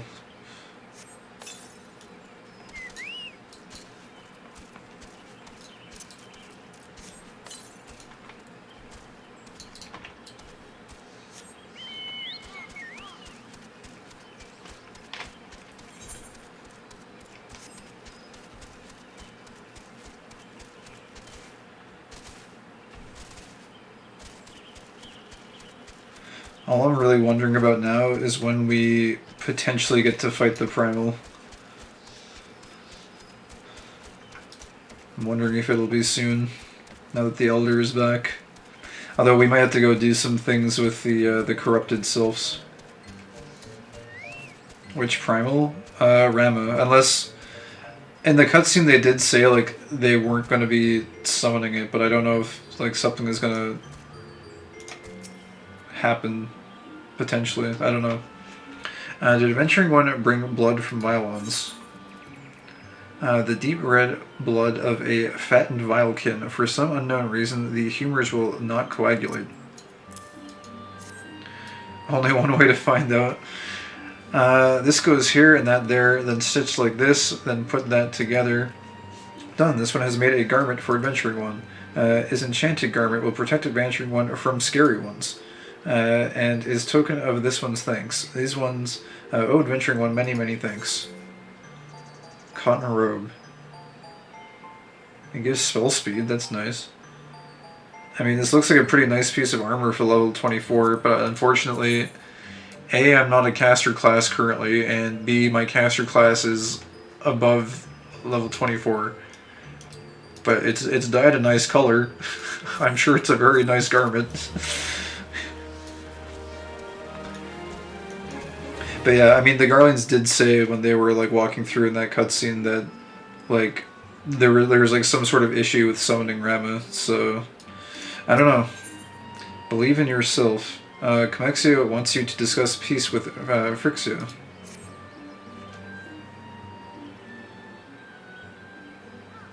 This one has been expecting Walking One. This one fetches Elder One.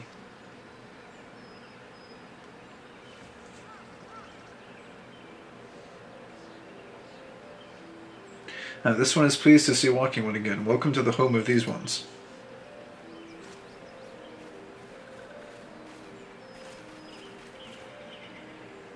Yeah, there you go, Kai. We have just been hearing tell of your deeds of daring do. Well done. The walking ones who aided Norexia. This one is grateful.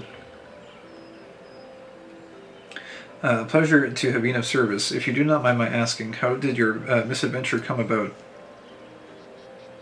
This one does not mind. The misadventures, as Walking One calls them, of this one began when Imperial ones entered the wood. Fearing trouble, these ones decided to watch Imperial ones closely. But these ones watched too closely, and Imperial ones noticed and tried to catch these ones. Having nowhere else to hide, this one fled into Totorak, that this one had not to. In Totorak, a sinister one, robed in black, tried to feed this one to a many-legged one. A sinister one robed in black. Why do I have the feeling I should be more worried about that than I am?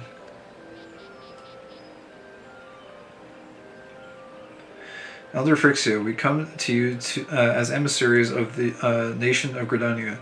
This missive bears the words of the Elder Seedseer.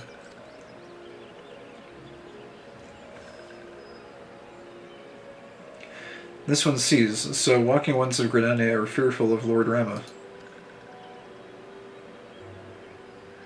Plainly put, yes, your people summoned the Lord of Leven but once, yet that single occurrence occasioned great alarm.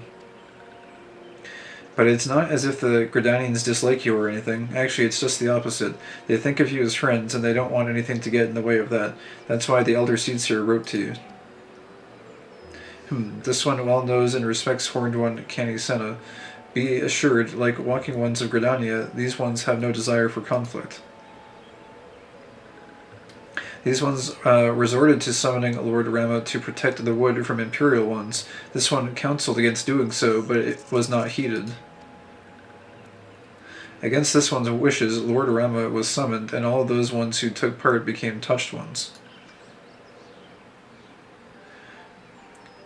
These ones want so desperately to turn touched ones back to normal ones, but did not know how, and still do not know how. Or still do not know.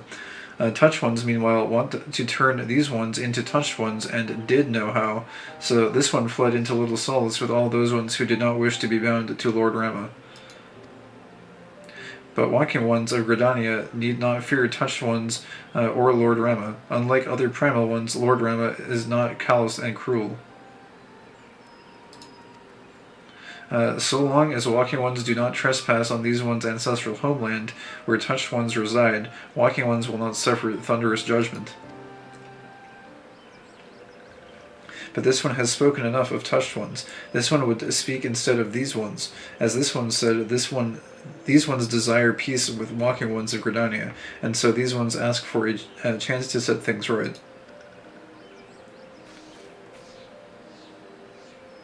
By way of addendum, mortals who are tempered come to take on the qualities embodied by the primal in question. In the case of the sylphs, Rama's influence has made them fiercely protective of their homeland. That explains why they're so hostile towards trespassers, but what about the abductions? A fine question, Nita. The abductions are, I believe, an expression of the tempered sylph's desire for reconciliation, another quality traditionally associated with Rama. In the crudest manner imaginable, they seek to bring their fellows back into the fold, a timely reminder that the challenges posed by each primal are unique. Elder Phrixia, we thank you for making your will known to us. The people of Gridania will rest easier in the knowledge that they and the sylphs are united in their desire for peace. Wishing to cooperate, this one has written down the feelings of these ones. Please see that these feelings are conveyed to the Horned One, Canny Senna.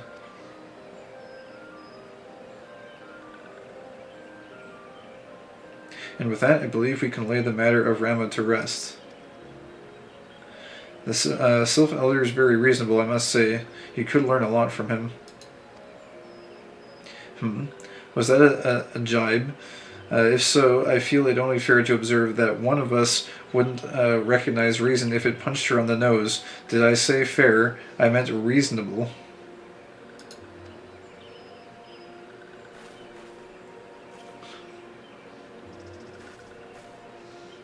Anyway, we're going to go back to the Walking Sands and tell Menphilia all about it. Fear not, we will be sure to mention the instrumental part you played in all this, and while we see to that, we should appreciate if you would deliver Frixio's missive to the Adder's Nest. Elder Frixio, we humbly thank you for your time. It has been an honor. The honor is this one's. Together, let the walking ones of Gridania and these ones find a way to live in peace.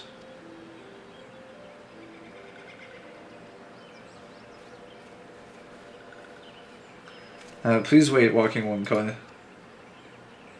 This one has yet to give Walking One a token of this one's appreciation. When these ones summoned Lord Rama, these ones were gifted this crystal. This one would now bestow this crystal upon Walking One as a symbol of these ones' trust.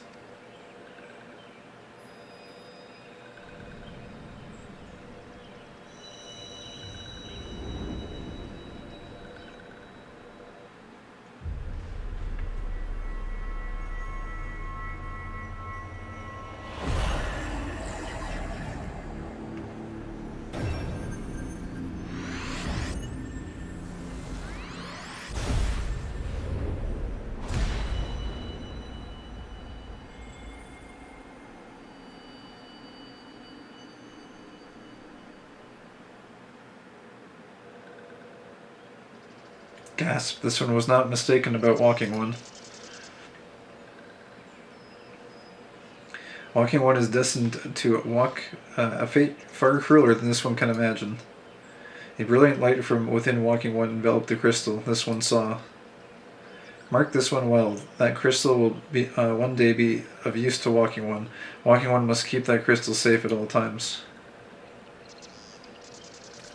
Before Walking One returns to Gridania, this one would ask Walking One to watch touched ones.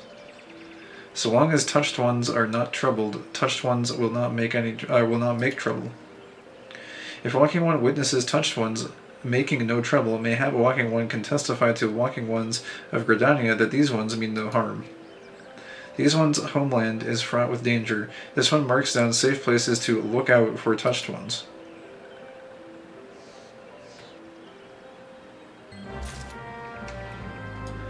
Stand/lookout east of Little Solace. Okay. So that's really interesting, because I thought, like, with this, like, Sylph Stronghold thing that you would end up going through all of this and, like, you'd have to go fight Rama, but apparently they're like, no, they're touched, there's nothing you can really do about it, they're just very protective of their homeland now, so we're just gonna leave them be. It's like, okay.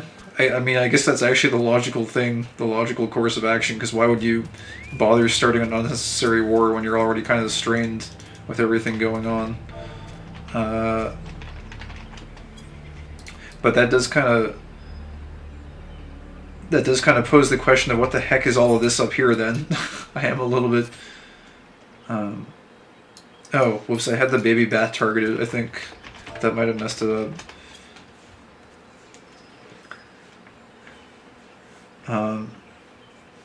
Yeah, I don't know what all that stuff to the north is.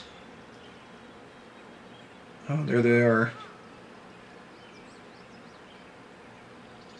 Not summoning your primal, are you? Nah, we chill. Cool. Yeah. There are temperate sylphs in the distance. You do not sense that they pose a danger if left alone. Yeah, they're very passionately defensive of their homeland. So, like, if you just leave them alone, then it's kind of good. As a matter of fact, they might be an asset if the Garleans were to ever invade. If you were to, like, somehow divert most of the Garlean force, like, up this way somehow, it would be kind of nice to just have a bunch of, like, very, like, zealous sylphs defending their homeland. That would probably put a great drain on their invasion force. But I don't know, orchestrating that would probably be kind of difficult, since it's kind of like off the beaten path from Gridania. Deliver Frixio's missive to Forsay Julio. Oh, we gotta go back to Gridania now. Okay. Does anyone say anything different here?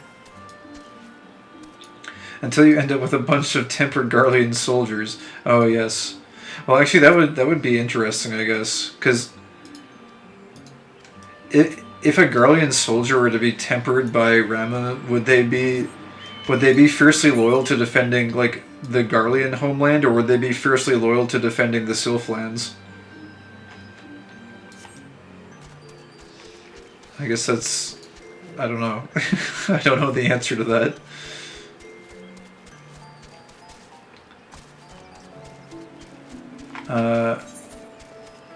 Oh yeah, South Shroud is this right here. We can... Or wait a minute, no. We don't want to go to South Shroud, we want to literally go back. Did we... I think I unlocked this Leave Mate, didn't I? Or Leave Meat. I looked up how to pronounce this, it's actually Leave Meat. I think I used to call it a Leave Mate. Or like a leave matey or something. It's kind of a weird, strange spelling. There's actually an entire thread on how to pronounce this word because everyone was like very confused.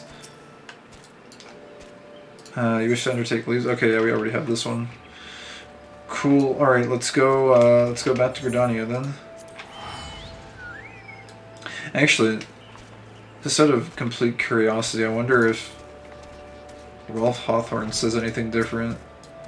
Welcome back, friend. Why not stay a while and regale me with your tales from the road? I should have a bottle of Rose's meat around. I think that's actually the same. That's what he used to say. I was just curious, since he is the one who originally knew everything about the Sylphs. It's kind of weird, like the Sylphs are not really that far away from that encampment, but they're treated like they're like some sort of alien race almost. Like no one really makes contact with them ever.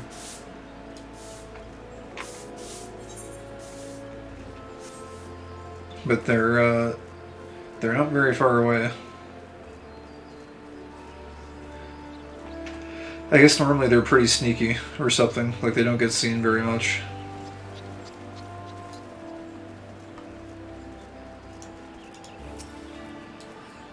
If it isn't Kai, how went the meeting with the Sylphs?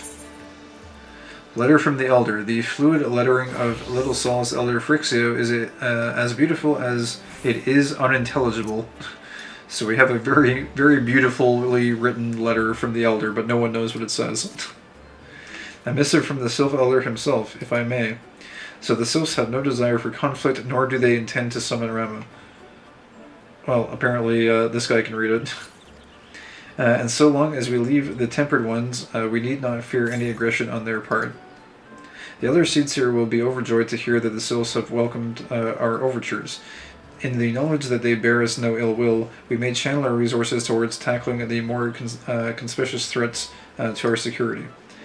You have done this nation a great service, my friend. On behalf of all Gridanians, I give you my thanks.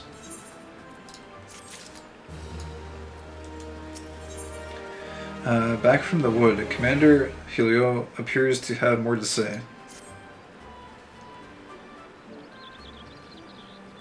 The Sylphic folk have long been friends to Gridania.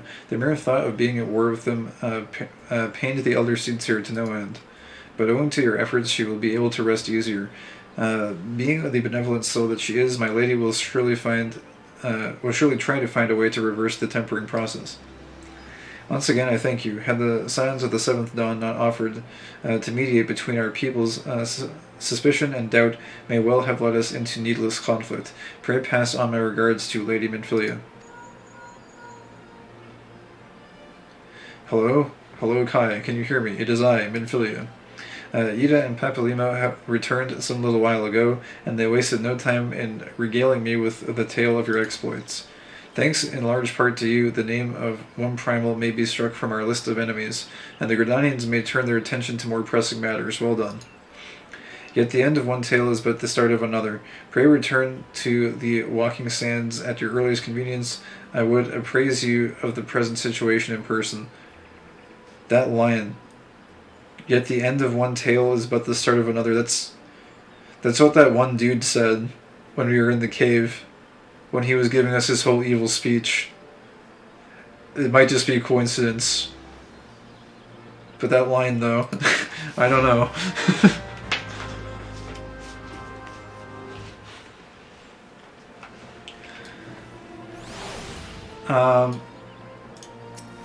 Each grand company has its own word. Okay, we've talked to this guy like 3 times before. I always check that guy for follow-up dialogue. Okay, so we gotta go back to Tataru, so we're finally going back to, we gotta teleport back to Horizon and then go to, what was it, like the Waking Sands, I think? Look, if he can pronounce his own name, he can read anything. Yeah. He's very skilled at deciphering complicated names. Yeah, if you didn't know to like put a French accent on this guy's name, it would be like impossible to pronounce. Like saying Vorse Julio is not that bad, but saying like Vorsail Huloyox is I don't know, that's another question. Actually, that guy's staff was kind of cool. It's like a burning... I kind of like that. What is this? I got a spy. Radiant Scepter Kinarod. It looks kind of cool. Alright. Back we go then to... I think Horizon is the closest. Although, wait a second, no, did we get more teleportation tickets? We have teleportation tickets. Vesper Bay threat ticket. We'll just use these because we may as well. It's a Palace of the Dead weapon. Really, it looks nice. Oh, sunset. Are there any good screenshots to be had here?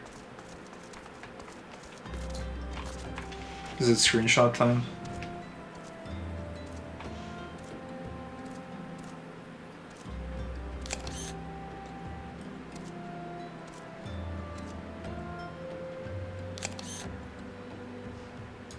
It's not very much time. The sun always goes down so fast.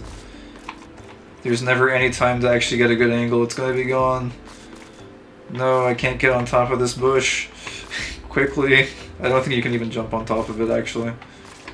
Let me... Can you jump on this? The sun's gonna be gone.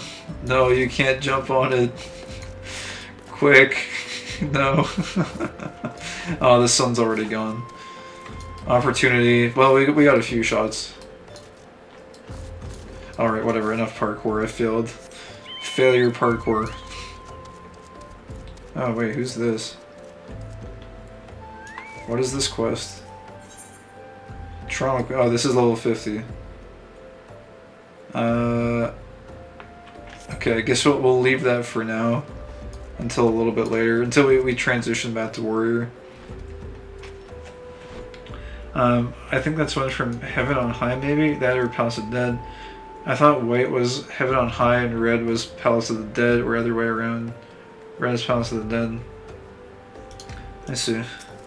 It's Tataru. Well, if it isn't my favorite adventure, welcome back, Kai. Lady Minfilia awaits you within the solar. Please enter at your leisure. Good evening, Kai. I trust your investigation is faring well. And it's been a while since we've been here. Enter the Waking Sands.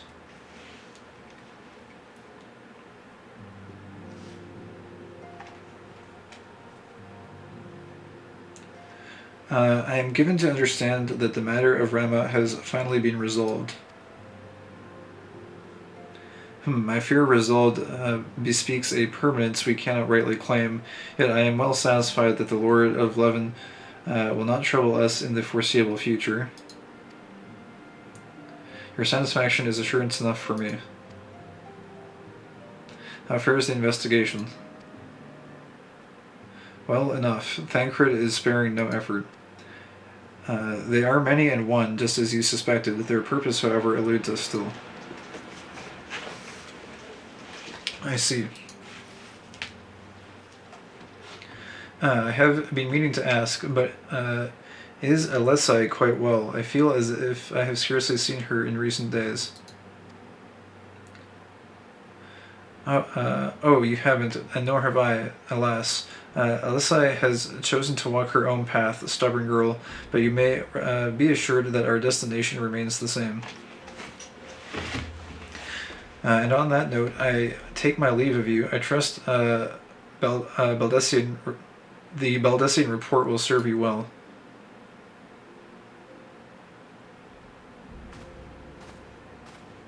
I take it we can proceed as discussed. Why do you ask? You scarce need my permission to act.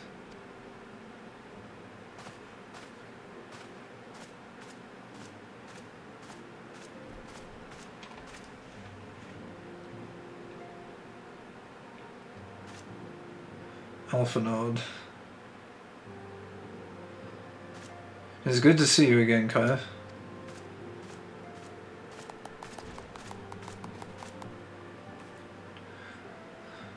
I have been looking forward to congratulating you on your triumph in the Twelveswood. Owing to your efforts, conflict has been averted.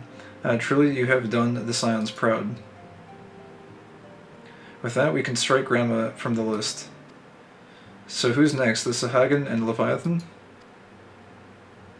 The Lord of the Whirl has not answered his meeting's call of late, nor is he expected to do so in the near future. While the Sahagin remain as aggressive as ever, they lack the quantity of crystals required to call forth their god. As with the Sylphs, we can leave them to their own devices, for a time at least. At least until around level 40 or so. For a time bears repeating, we can ill afford to fall complacent. As Ishtola says, unless we know the minds of the beast tribes, we cannot predict with any certainty when a next primal will return to plague the land. This being the case, we must proceed with as much haste and prudence as allows. With as much haste as prudence allows. Any word on Titan? The Maelstrom keeps the kobolds under constant observation. We shall hear from them ere long, you may depend upon it.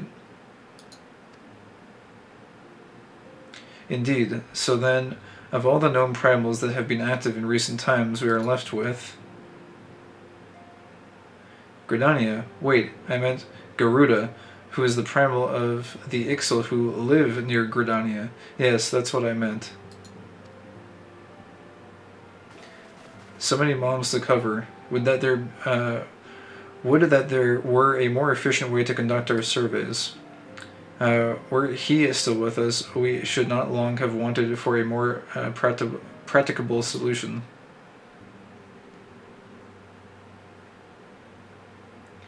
She's not wrong there, sigh. Where in the world are you, Chief?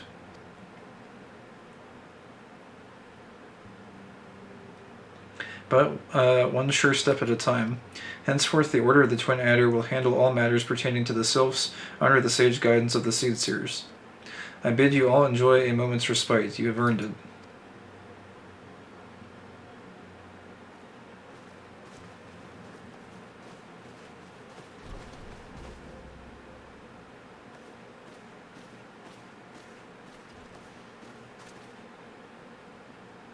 Is there something else, Kai? I've been having those visions again. Or no, wait, no, we're talking about the cloaked guy, I guess. Beg pardon, a man named Lahabria, sporting a red mask and robed in black, 12 preserve. Prior to the calamity, the Askians took great pains to remain hidden. Why would they choose to cast off their veil of secrecy now? Gods, this bodes ill. We must take advantage of the present lull in primal hostilities and investigate this Lahabria. Learn all we can of him and his designs. I dread to Eek! It's Tataru. Tataru.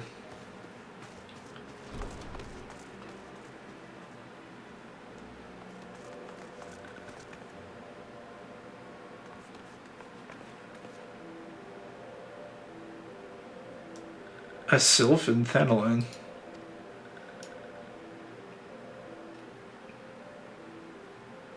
At long last, this one finds walking one Kaya. This one is most dependable of these ones, is sent by elder one Phrixio to help walking ones. This one is called Norexia. This one comes as a friend. Let these ones be friends.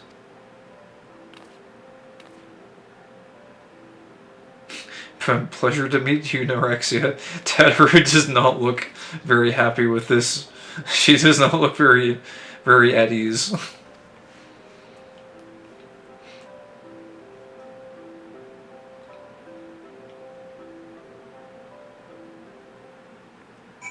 Okay, so we have a sylph envoy, effectively. That's kind of cool. Exit to Vesper Bay. I guess we should check out what everyone's doing. What is Thancred up to? Kai, pray do not concern yourself with my welfare. My current investigation has yielded some curious results, and at present I am pondering how best to proceed. I'm with the 8th shift, or was it the 9th? I like how these guys just like keep cycling through. I think there used to be like a Lalafell guard here who was like, I'm with the 3rd shift. I wonder if you could somehow piece together all of the NPCs and like the full array of guards that they're cycling through to maintain the shifts.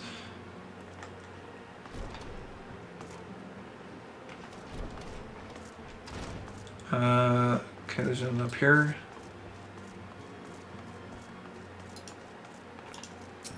Excuse me, lad, this might sound strange, but you haven't by chance seen a fellow what looks exactly like me. I'm looking for my twin brothers, see? And I heard they might have come through here. Bremont. Sigh, they could be dead for all I know. At least it feels like I've been chasing ghosts for an eternity now. It's him. It's the one from Thanalon. They all look so similar. They have like the same beard and the same face. But I guess they keep showing up at different times. Clive. Who is Clive? I don't know if we've met them before. Greetings, Scion. I come on behalf of the students of Baldessian. You may address me as Clive. Is there some reason you're still here? Please carry on. I'm not here to see you. Whoever he's with is wearing the Acolyte armor set. That's from, what do you call it? I forget the name of the dungeon. I can cheat and look at it. Tamtar Deepcroft. Students of Baldessian. Isn't that from Thanalan though? I thought. Baldessian. I don't know. Some of these names I'm still trying to get familiar with. Of various regions and factions.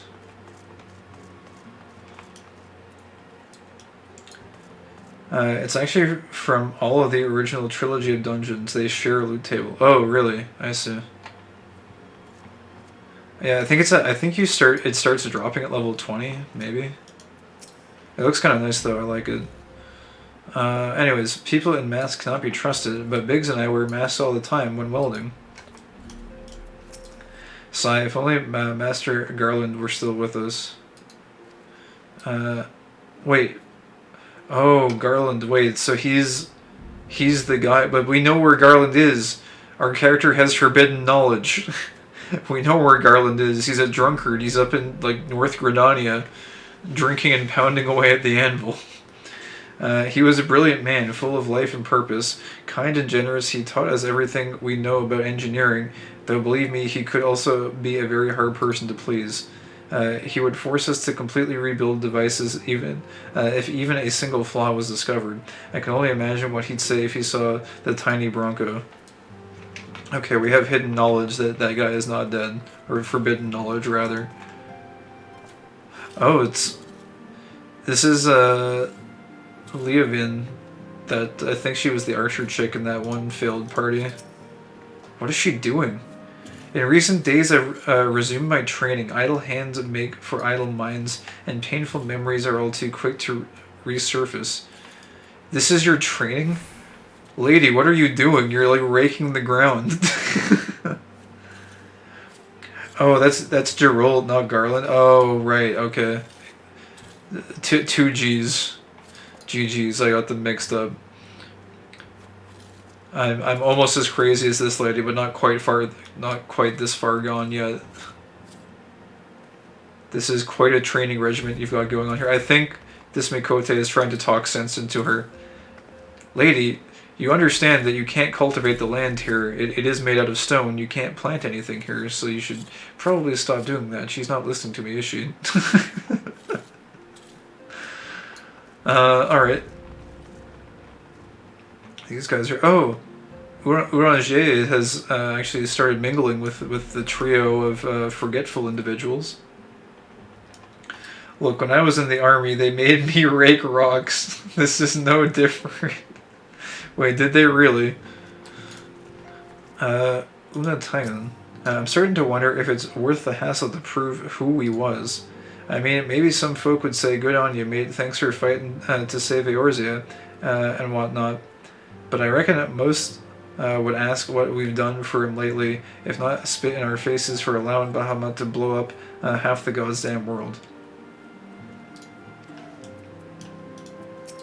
Knowest thou the import of the broken staff within the Solar? It fell from the grasp of Archon Louiseau, the man who, in abiding love for all Eorzeans, shielded us against the storm of the calamity. The stars wheel across the heavens, and the skies brighten once more. The survivors gather and ignite a fiery dawn to burn away the glowering shroud. But Destiny, thou art beautiful. Luisio. I gotta try to remember that name, I guess, because the dude is pretty important. Staff man. Yeah, punishment details were stupid. Holy crap, man.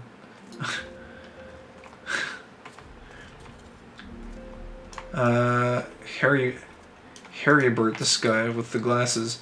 Dude, we actually have glasses that are almost as cool as this guy's, I think. There are two types of Elamigans: fools who wish to fight back but know not how, and cowards who have chosen to run from their worries. There are two types of Elamigans: fools who wish to fight back but know not how, and cowards who have chosen to run from their worries. The young man over there is a striking example of the former. Me, I'm the latter. Or couldn't you tell?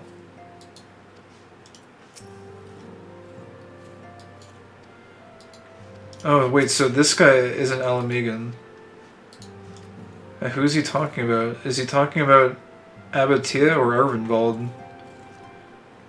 Arvenvald isn't... He's not an Alamigan, right?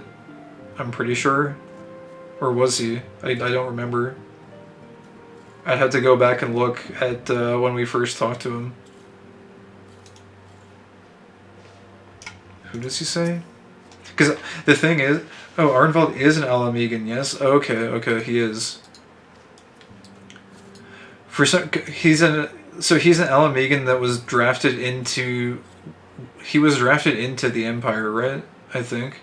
Because the thing is, I've heard a little bit about the Alamigans now. I don't know a lot about them. But yesterday we went to... Where was it? I think it was... Was it in Central Thanalan? No. Northern. No. It wasn't here either. Where is it? Western. It has to be Western then. Right? No. Where was it? I'm still not that familiar with Thanalan. Then it is Southern then, right? Yeah, Little Almigo. We went to this place and we talked to some of the refugees here. So I know a little bit about Almigo, but not a lot. We know just a little bit about them. Almigo is the homeland of Highlander Hures. Some are born elsewhere, but most of them have been driven out of their homeland by the Imperial occupation. I see, okay. Yeah, because I think this is where a lot of them ran to. A lot of them came to Little Alamigo, which is like a dump. It's just like some caverns, and they're just squatting in here with the protection of some of the bronze blades. It's basically really bad, and a lot of them are wounded and not doing very well at all. They're literally just living in caves under the ground, for all intents and purposes. So yeah, that's kind of what we know of them for now. Even other Ul'dah shanty towns think Almigo is a dump. Little Almigo is a dump. Yeah, that's 'cause it's not even a town. It's literally just caves. It's literally just people I think you would even probably be better off in Stone's Throw, possibly. Maybe. I don't know. I think it would be a toss-up between Stone's Throw and Little Almigo for worst place to live in Thanalan. Pretty much, Alamigan refugees came down through Gridania, but weren't permitted to stay there, so they pushed through into the deserts of Thanalan. I see. Interesting.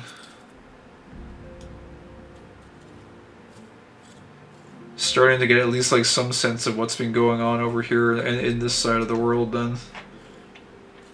Definitely little Alamigo. Stone's Throw doesn't have to worry about constant run-ins with the ML Jaw. That's true.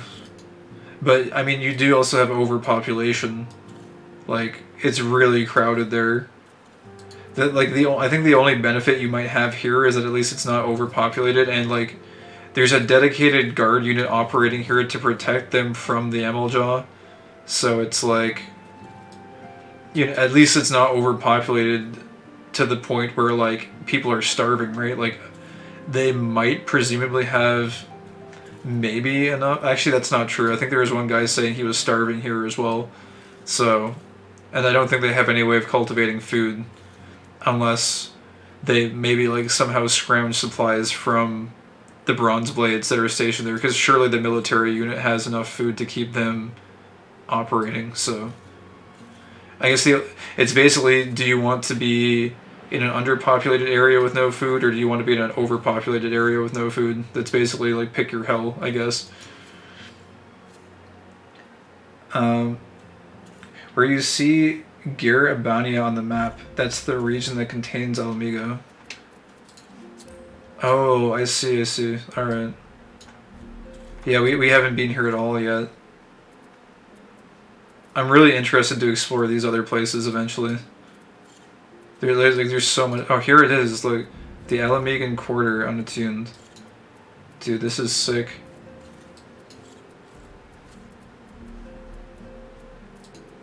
Black Shroud. And there's Gridania. Yeah, okay, I see. It's starting to come together slowly. It's not a free trial location. Feels bad, man. I'm still wrestling with whether or not I'm going to swipe, but the story is so good. The only thing I'm going to hate if I swipe is you can't go back to the free trial. So, like, the nice relaxed pace I'm taking right now, I feel like it might disrupt it a little bit. I don't know. I might have to, like, shell out for a Lear or something. I guess we still have plenty of time to mull it over, but it's not overpopulated because the ML Jaw keep killing people. Yeah, I guess. I vote milk the trial as long as you can. There's hundreds of hours of free content. You don't have to rush. Yeah, that's probably the best way to do it. Is we'll just take our time. I feel though like probably by the end of the story, I'm gonna have enough incentive to probably follow through with it. The worst cap is that you can only get 300k gil on free trial. That's what got me to subscribe. Yeah, I could see that being a thing. I haven't hit 300k yet, but like I've been spending gil, and it just keeps on accumulating, and it's like, yeah, I don't know. It's a little bit of an issue. Anyways, Silent Supplier. Oh wait, this guy just sells dark matter. He sells high potions, but we have plenty of high potions.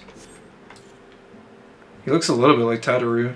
He's got that pink merchant's outfit. Oh, also there's an armor mender. And Norexia is here now. Walking ones from Ul'dah have not seen these ones before. This one knows. Still, must walking ones make such screaming sounds when seeing this one's face? This one cannot get a wink of rest. I kind of like Noraxia's mask. I don't know why, but this particular mask that she wears kind of reminds me a little bit of Majora's mask, the Deku scrubs. I think it's because of the sad eyes, the sad eye slots. That's not a mask, it's her face. Really? I thought it was a mask she was wearing.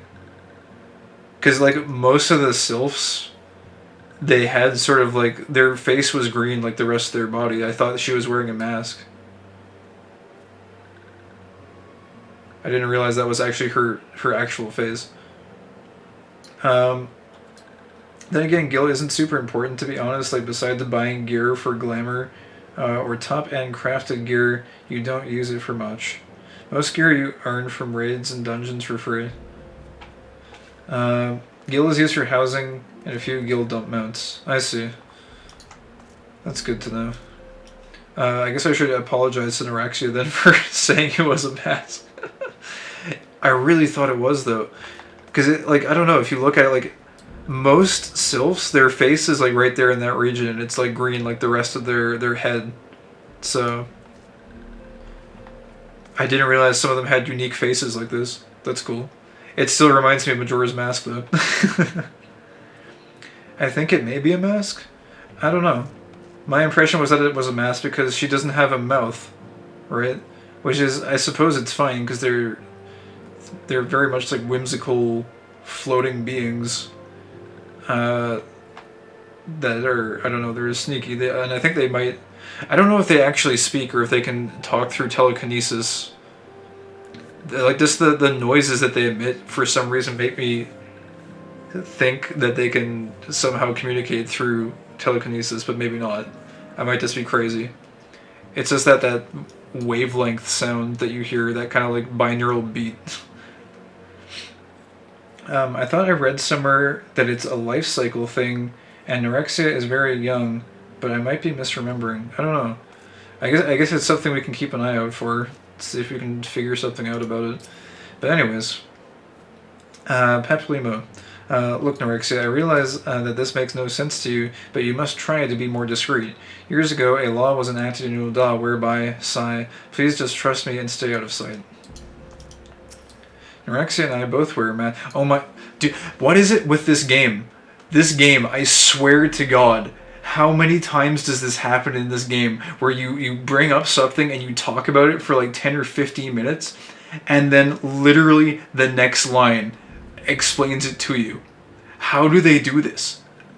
I'm like actually in shock every time. Like, I don't know how this is a thing, but it is. Norexia and I both wear a mask. We're gonna get along famously. I just know it. That's crazy. This game, every time we should like place a bet on like every time I bring up a question that's like, this is kind of interesting. I wonder if blah blah blah blah blah. We have to place a bet on whether or not the next line of dialogue out of the NPC's mouth explains exactly what question was asked, because they almost always do that. All right, I'm sorry. Let's proceed here. I'm just getting over my shock. I'm to meet with the antecedent soon to discuss a matter of great import. Ava thinks it's about my first official mission. I suppose it would be good if it was, yes? I mean, I'm not sure if I'm ready, but still. About 99% of your questions about the lore will be answered in-game. Yeah, I'm coming to realize that I'm so used to games where it's like, you know, it's left to your own devices to piece things together, or you're supposed to go look it up. But this game, every time, they're very, very thorough with answering questions. It's almost as if, like, they predict the question that the player is going to ask, and they write it into the dialogue to answer every question. It's nuts. Very well crafted. A masked man. I vaguely recall some Amaljaw ranting about something like that in the middle of a skirmish. Of course, I wasn't listening too closely on account of the fact their friends were trying to kill me. Huh. I don't mean to waste your time, friend, but that's the only thing what comes to mind. So, fun fact, the reason that Nald Thal is able to split into two deities, Nald and Thal, is because the head localizer really wanted the phrase Thal's balls in the game. Yeah, I've heard Thal's balls a few times. Is that really why, That's why? That's why they're like a twin deity? I still don't understand the full details of how that works. Like, I understand they're both one aspect of the same deity, or they're able to split, but like, I don't know, that whole deity still kind of confuses me. Yep, Koji said that at a FanFest interview. How does that? I don't quite understand though. How does that being a twin deity facilitate the ability for them to say Thal's balls? Because even if it was still like Nald Thal twin deity, wouldn't you still be able to say that? Or is Nald a woman? I'm not sure. I don't really know very much at all about the deities of this game. Nald Thal's balls doesn't have the same ring to it. That's literally it. They just wanted Thal's balls. So that's the whole reason that they have Thal. That's insane. That's almost as crazy as, like, I don't know, Neon Genesis Evangelion, where they're like, yeah, we just put in a bunch of, like, religious looking symbols because it looked cool. It's like, you gotta love when, like, they've got, like, really deep lore and, like, super legitimate world building, and then you have other random stuff where it's just like, yeah, we wanted to have the catchphrase Thal's balls in the game, so that's how we built the world. Today on Fuck It, Why Not? That's pretty great. I like that some of the world building just was derived of, I don't know, just some silly humor stuff. Also, I don't know, but I feel like my favorite part of these playthroughs is coming into this particular room, like, in between missions. There's just, like, there's so much, like, random lore and, like, discussions taking place amongst random NPCs. It feels like a really nice pausing point to just, like, take a breather and, like, discuss parts of the lore, and then, like, get little lore tidbits and supplements, and you get to see all these NPCs. It's really nice. Yeah, coming back to HQ is always a treat. Yeah, I don't know. There's something about this, and it's the music too, the OST. This track, I don't really give it a lot of credit because it's a very ambient and, like, subtle track. You don't really notice it, but, like,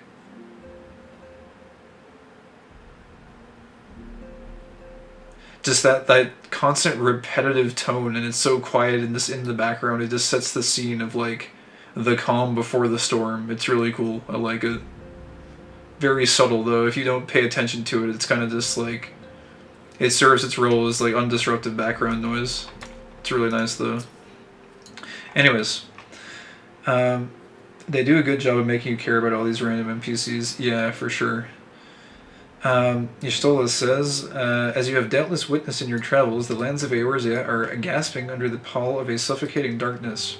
I must wonder if it is this darkness that invites disaster, or simply that disaster has left such a gloom in its wake. One thing is for certain, now is not the time to relax our vigilance. Alright. And with that, I think we have talked with everyone. It's such a diverse crowd of people too. I love that. It's like virtually you've got people from everywhere. Like, I think basically every faction is represented in one way or another within this room. It's pretty neat. This game doesn't forget anyone. Yeah, it's really great. I do like that. I'm looking at this and I'm kind of surprised some of these NPCs were introduced this far back. I'd forgotten. They're all here. I wonder when these guys are going to reunite. There has to be, like, a family photo taken with all three of them. They keep missing each other. There's going to be a great celebration when they all finally reunite. Alright, back from the woods. Speak with Minfilia. Making that progress. Guess there's no one in here. Yes, Satoru is as ready to express her fright as she is to express everything else. Not all of us are forged of the same steel as you, I'm afraid. But it takes all kinds to make a family, and it pleases me to no end to see ours continue to grow. One by one, the people of Eorzea are beginning to unite, Kaya, drawn to the hope that shines within you. Yet a darkness threatens to engulf this light. Never have I doubted the Askians' presence, but that they have grown so brazen as to carry out their work in plain sight fills me with a sense of deep foreboding.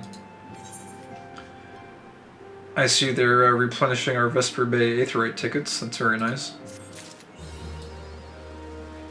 Actually, before we talk to her, I'm curious if we can talk to Tataru at the entrance. Because a part of me, like, felt like we shouldn't leave this area, but I think we can go talk to Tataru without any issue to make sure she's not, like, having a heart attack out here from her encounter with the Sylph.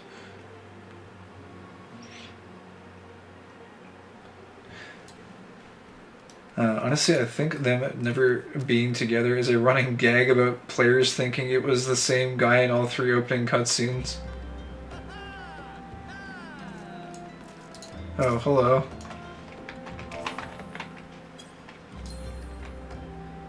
Men... Who is this? Men Mater Fox. And Mater Fox gives an enthusiastic lally-ho to you.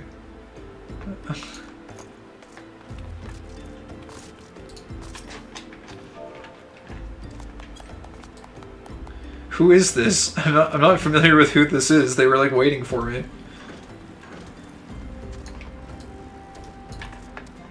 How's your adventure going, friend?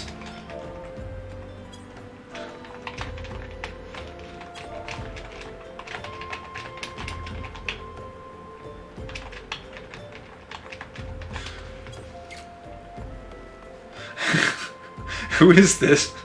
It's not me.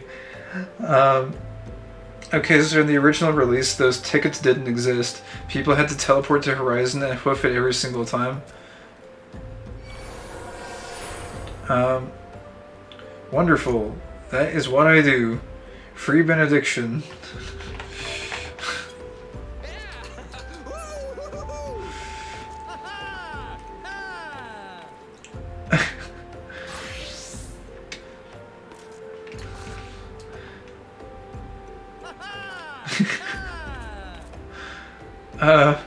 Benediction, the best way to kill the tank in the game.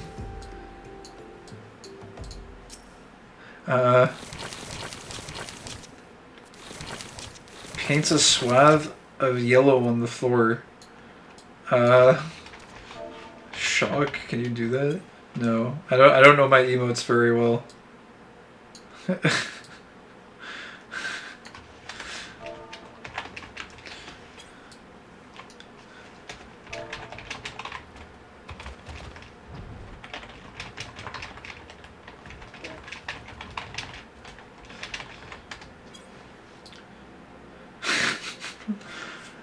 Some impromptu RP, I suppose. Tyler is probably gonna have to clean up all the paint that he just left all over the floor.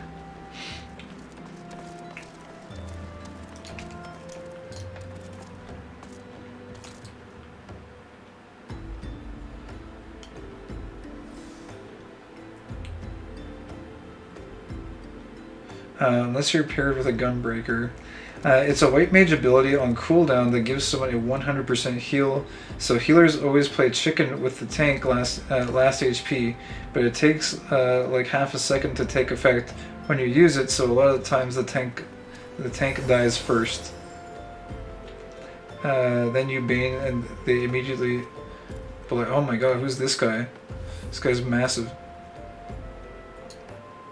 Okay, well, I think this guy's just gonna like have a staring contest with me. A good Moro Kaya. Trust your investigation is fair. Okay, Tyler doesn't have anything new to say. Dude, this is such a high traffic zone. Holy crap.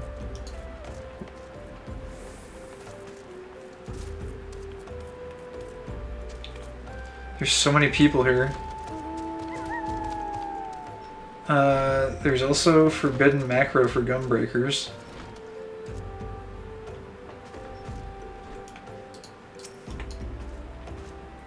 It's a dominance thing, I think. Wait, where they cast Super Bolide and immediately dismiss the invuln buff.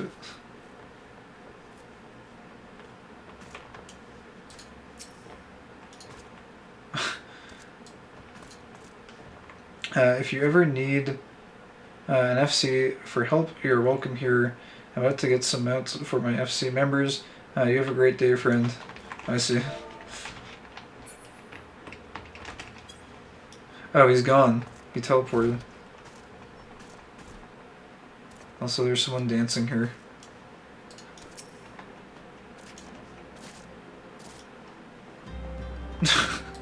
Alright, let's go back. This was a little bit immersion breaking. Alright. I thought Tataru might have something to say about the sylph. But yeah, we'll go back in here and get back to what we were doing. I always feel I feel rude if I leave too quickly in a situation like that. It's like you gotta spend a little bit of time talking to people. Although I wonder where they got that paint emote from. That was kind of cool. They like dropped a bunch of paint on the floor. Anyways, Shadow of Darkness. Minfilia would have you investigate the mysterious La Habrea.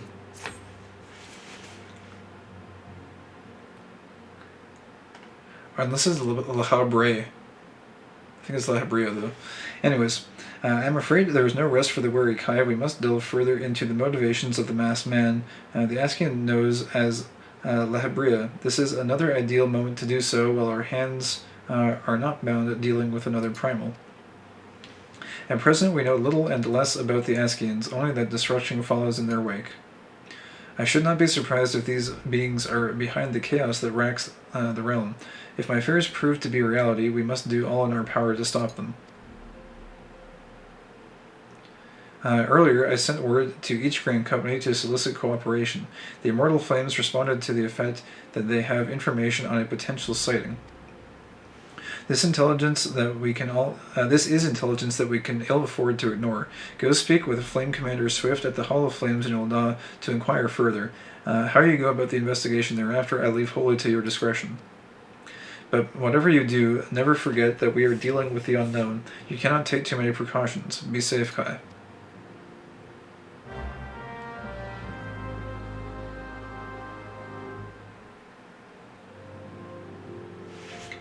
Treasure maps or market board, I think. Huh. Oh, speaking of, I have treasure maps actually. I found a few of them at some point or another. Maybe I'll do. That's something to like look at off stream. I don't know if it'd be interesting to go like treasure hunting on stream. That'd be more of like an exploration type thing, I guess. Just running around the world looking for stuff, basically. But yeah, I guess we're going to the Hall of Flames. I don't know why I'm walking out the door. I guess we can check and see if NPCs change their dialogue at all. Probably unlikely, though. I think this is what we're going to have for this this segment. Oh, you need a party for them, really? You need a I have two of them. I have a time-worn leather map, and I have a time-worn goatskin map. I don't know if they're like worth doing. If you need a party for them, I especially don't know if they're worth doing. I guess you guys would probably be privy to that knowledge if it's worth going and digging the stuff up. Basically, you find the chest and there's a chance it can create a portal into a treasure room. But is the treasure room full of good treasure, or is it quote unquote, like air quotes, treasure? Is it just, you know, is it just junk? That is the real question. But okay, let's go to Ul'dah then, because we got to go to the Hall of Flames to continue on our search for primals. I really want to see another primal fight. The Ifrit fight is really cool. Even though like Ifrit is really easy, the design of that boss is extremely cool. I do want to see some more cool primal bosses. I'm not sure with the Realm Reborn. There's a lot of junk, but there's also glamour items and such. Oh. Well, if you guys ever want to do treasure maps, we could do them. If you just want to see if there's like cool glamour stuff or whatever, I'm down. If you guys think it's worth the time. But if not, we don't need to. All I know is I probably won't ever be able to find a party outside of the stream because, again, I can't really talk to people or whisper them. So it's like, yeah, it's basically we'll either use them on stream or like never. That's basically how they're going to be, I guess. The Masked Man, you are come on behalf of the Scions, of course. Yes, as we've already relayed to Lady Minfilia, there has been a sighting of this rogue near about Eastern Thanalan. And Brassblade, stationed at Highbridge, described him in detail when he alerted us to suspicious activity. I would point you to the witness, but I'm afraid he died not 2 days ago, slain by a marauding horde of Keekhorn. Feels bad, man. Fate can be a cruel mistress. But do not be too quick to despair. Being situated on a trade route, Highbridge sees its fair share of travelers. Folk are always coming and going, and some among them may well have caught a glimpse of your target. You could do worse than to speak with the merchant named Hihimaru. The fellow's always starved for customers, and he'd no doubt welcome your attention, whether or not you have coin or the mind to spend it. We mortal flames fight to protect Ulna from all who would threaten her. Ever do we swear to uphold our oath for coin and country. Huh.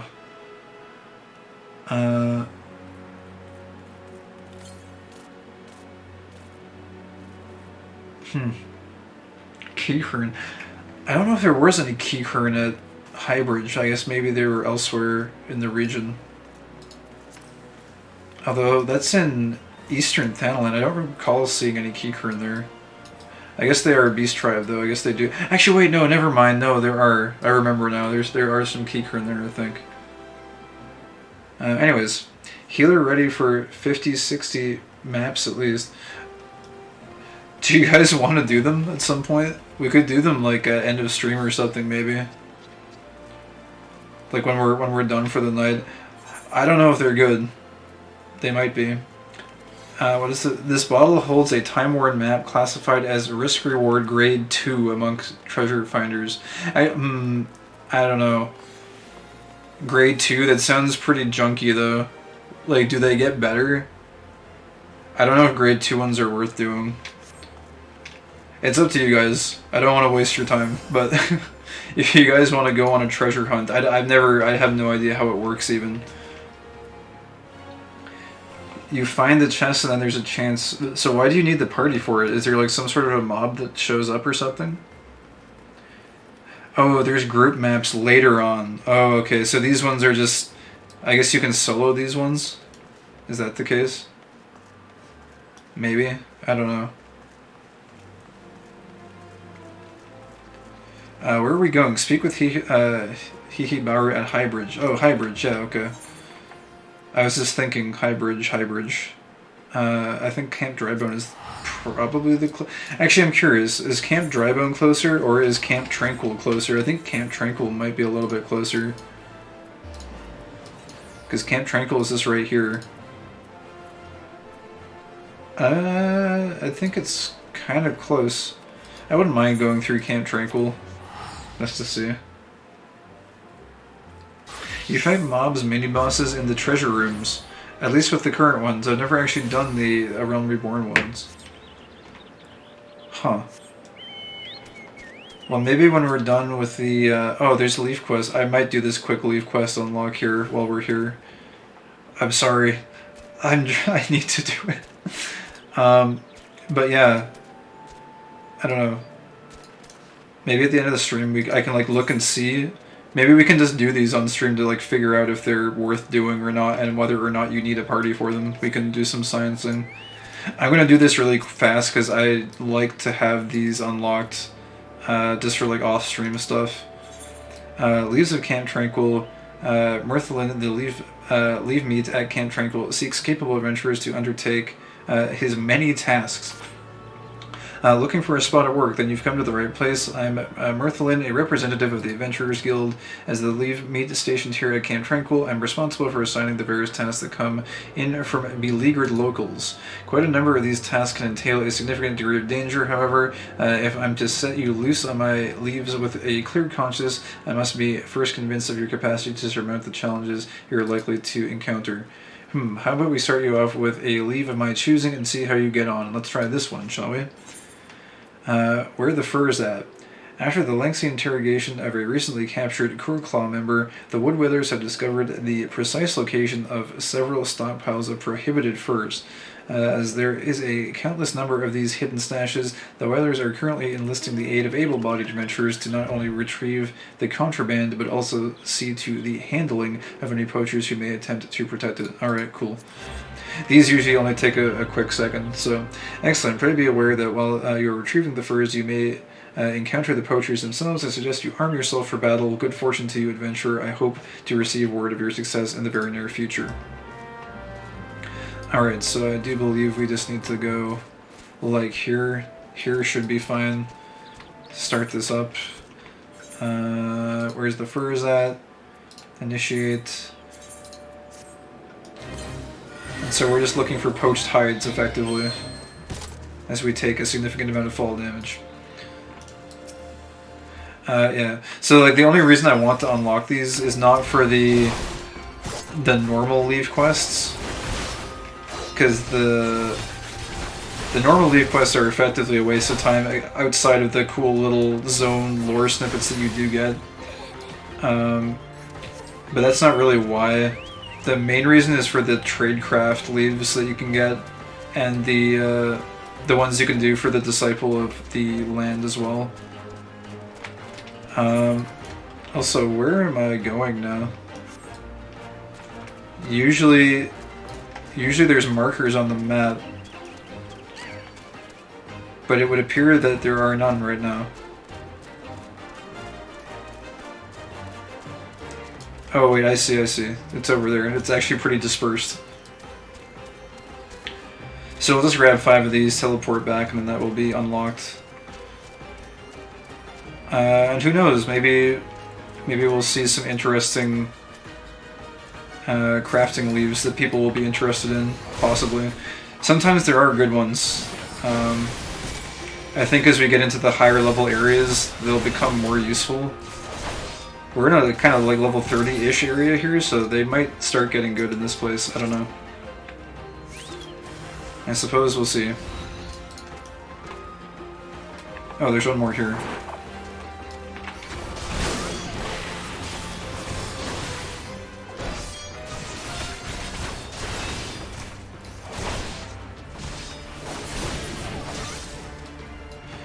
But yeah, we'll just do this super fast. Where is, okay, that one didn't drop a hide, maybe?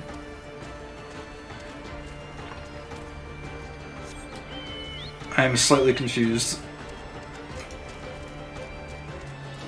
To train a tortoise is a fate. Okay, I guess we just have to run around and look for the next one, because they do not seem to be in very consolidated locations.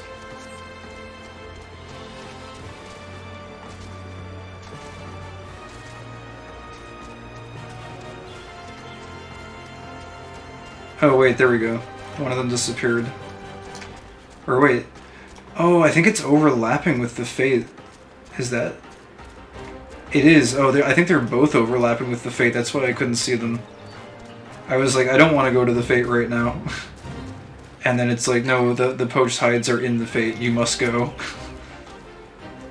Also, there's a bird chasing me. Get out of here, bird. Oh geez, is the last one in here somewhere in this mess of things going on?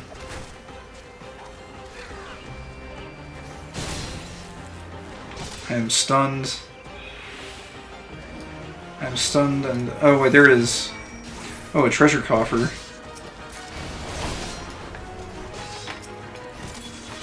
I don't know if I actually opened it successfully. There is so much random crap here.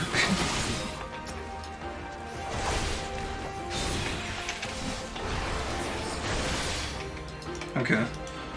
Oh no, wait.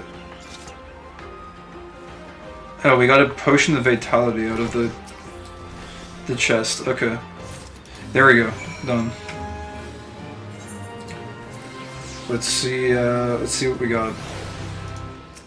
Bravo, sir. I had a feeling you would do well from the moment we met, and though this was but a trial, you earned your reward nonetheless. Alright, cool. I must say, I was rather impressed with your results. I see no reason not to grant you access to a greater range of leave quests. Your most difficult task now is choosing what to attempt next. Also, there are some random things that we probably won't need. Time-worn Beast Skin maps are level 50 group maps. Time-sworn Dragon Skin maps are level 60 group maps. I guess I might need to level up my gathering then to get the good ones, maybe. Anyways, you have the air of a man who has seen his share of adventure. If you are interested, I may have the perfect job for you. Okay, let's take a quick look. No tradecraft. Are you kidding? I thought this place would definitely have some. I guess it's really just luck of the draw then. Because I've been to, like, Bent Branch Meadows, I think, has Tradecraft leaves, which is a much lower level zone.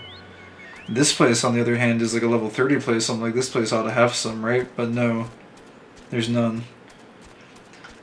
But I guess it's worth checking to see if there's anything beneficial. Anyways, that's unfortunate that we didn't get anything cool out of it, but at least we know. And knowing is half the battle, as they say. Whether or not there's any truth to that, I can't attest. Because I don't know very much. I come from the school of hard knocks. It's an unforgiving teacher. But a fairly effective one. Alright, let's go to Highbridge now. Get back on the main story track, because I definitely have a tendency to get way too distracted in this game. Oh look, head traps. I definitely want to kill those, but I'm not going to.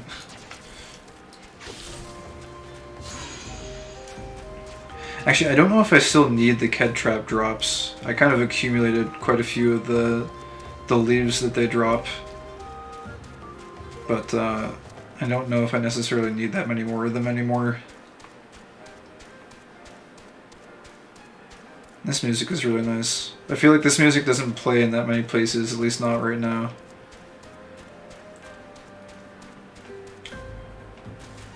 Seems to have, I think I've only heard this music in this area of Thanalin, but maybe that's because I just haven't spent enough time in Thanalin before. They are extremely expensive on the market at 45 and 50k. Really? Well, I'll keep that in mind then.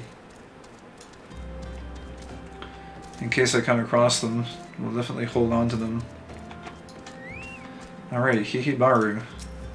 Welcome to Highbridge, adventurer. Whatever you seek, as my voice cracks from speaking too much. Actually, I've been meaning to drink water for a while here. Let me grab a quick drink. I haven't had anything to drink in like 2 hours, maybe even 3.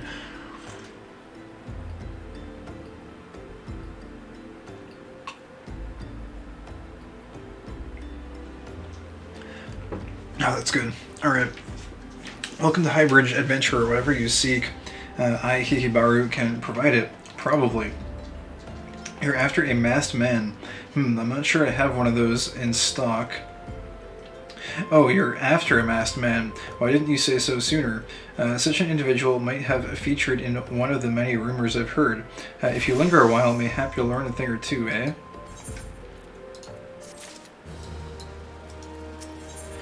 Highbridge Times. Hihibaru wants to help you find La Habrea, maybe. When the Order of Nalthal began excavating the ruins below, I had hopes that Highblade would turn into a bustling hub for pilgrims. But thanks to the nigh-endless beastman raids, folk are too afraid to come within a mom of here. I sold everything I owned to get my venture started, and I'm loath to give up without making an earnest effort to stick it out. But if things keep going as they are, I'll be bankrupt before the moon is through. Whining won't do me any good, though.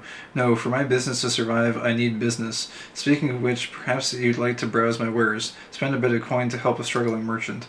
The masked man? Bah, thou'll take your bloody masked man. I know what I said before, but vague rumors are all I've got. If you want to know about him, go and ask the other merchants. Highbridge was meant to become the next Emerald Avenue. Where are the throngs of pilgrims come to marvel at the ruins below? And more importantly, where is their coin? Sigh, why is business so fickle? Yeah, I think we talked to these guys here before. Just a little bit. There were actually some quests here that these guys had for Highbridge. They were around level 24. I'll be honest, I didn't think the main story quest was going to send us here. But I guess the main story quest sends you to all kinds of places, so... Multi-delinquent merchant. I've heard tell of the masked devil. Seems he's been appearing not only around Highbridge, but elsewhere around Thanalan too. Enough folk have reported seeing him to convince me he's more than a figment of the imagination, but little is known about him otherwise.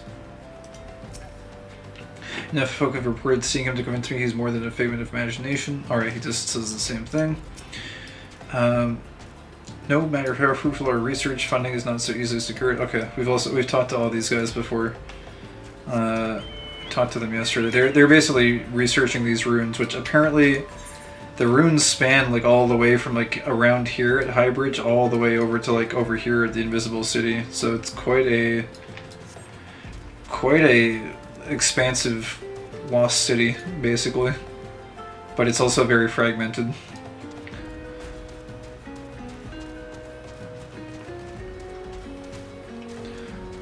Also, I still don't understand why they call this place a town. It does not look like much of a town to me.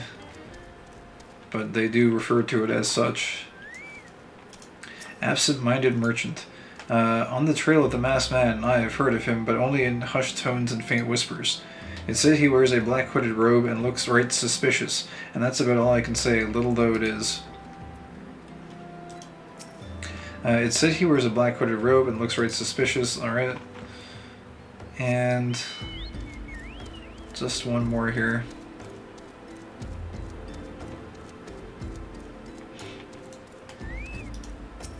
Impassive merchant. Have I seen a masked man wearing a dark robe? No, I haven't, nor do I wish to. Business is bad enough without shady characters lurking about. Folk have been giving Highbridge a wide berth because of all the Keycurn raids. None but the most devout of pilgrims are willing to come here anymore. Sigh, mayhap it's best I moved on, cut my losses before they drag me all the way down.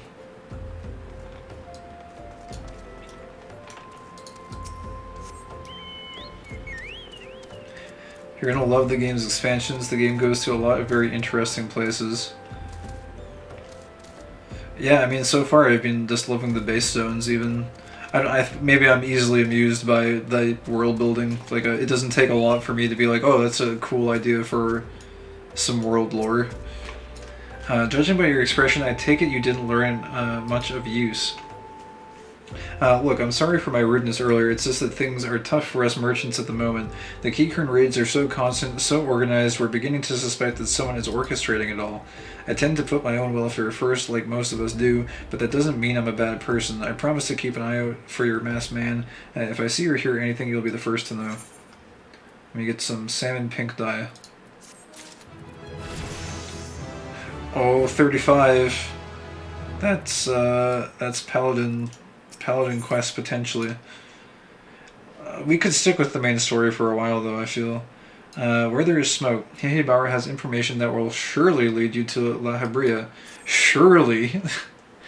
I don't know if anyone here goes to other parts of Twitch, but surely is a pretty popular BTTV emote right now. Making the rounds. Which is definitely in season. Anyways, I finally got some honest-to-God's information on your masked man. Why so confident? Because I saw him with my own two eyes. I was out for an evening stroll, minding my own business, when I noticed a column of smoke rising from a cliff over at Thal's Respite. Curious, I took myself there to find a masked man, your masked man, I'm sure of it, standing by a fire. As if in answer, some Keycurn appeared soon after, and the group began talking at length. I'm afraid I was too far out of earshot to hear much of anything. After the group had dispersed, an idea came to me. If you were to use this smoldering coal to start a fire, you might be able to arrange a similar meeting. It will be dangerous, I shouldn't doubt, but you've proven yourself more than a match for a pack of rats. So what do you think? That's some sound, reliable information, even if I do say so myself. All worth all the lingering about you've been doing, wouldn't you say? Use the smoldering coal at the specified location. Alright.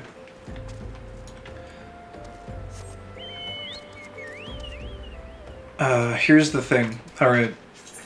I kind of want to end it off here kind of soon. I am very immersed in this, and I could probably go for hours. However, I do kind of want to maintain some semblance of a sleep schedule, and it is kind of late.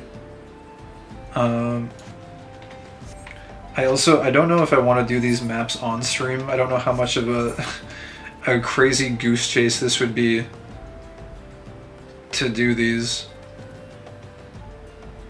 We could just take a gamble here and do these now before I end off.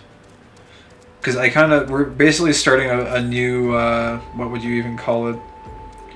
It's kind of like a new branch of the main story quest. It's like, we're doing this kind of Thanalan track down the masked dude and figure out what's going on. So these are probably going to chain back to back really hard. So once we get going, we'll have some good momentum. Sleep schedules are important. Yeah, you can save the marathon streams for when you're at major story points. Yeah, that's the thing. And I started late today too, so I could probably start a little bit earlier tomorrow, most likely. I might just, like, let's try these. I've gotten a lot of these. You can only carry one of these at a time, apparently.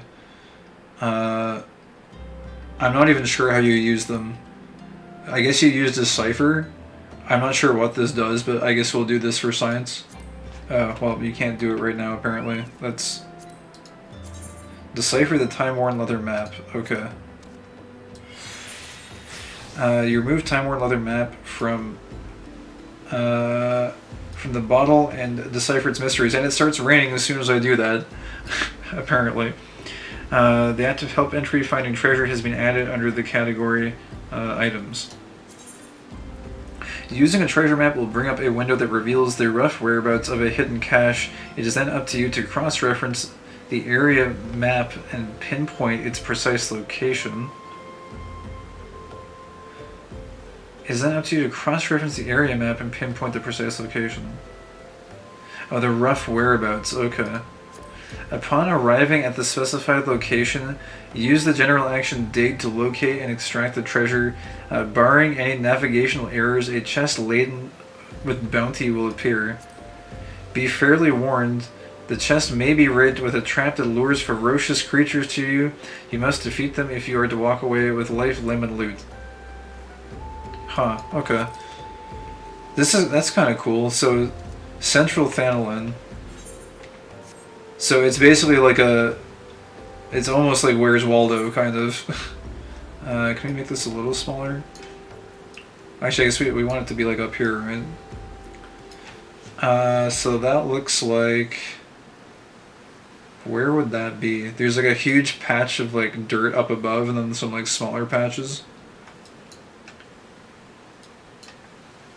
This is as far in as we can zoom, I think. It looks like it could be maybe there. There's a pattern of 3 rocks. 3 like big rocks and then like kind of a 4th rock there. You should make sure you're on the right map first. Oh wait. Oh, you're totally I'm in Eastern Thanalan. Yeah. That it would make sense to probably be in the right region. Yeah, that would be a good start. Otherwise we'd be here for hours. Geez, I can't find these 3 rocks. It's like it's not even here. Guys, I don't know why I can't find it. Okay. Let's start this again. Oh, well wait, no, okay, this is super easy. It's like literally right there. It reveals like a huge chunk of the map.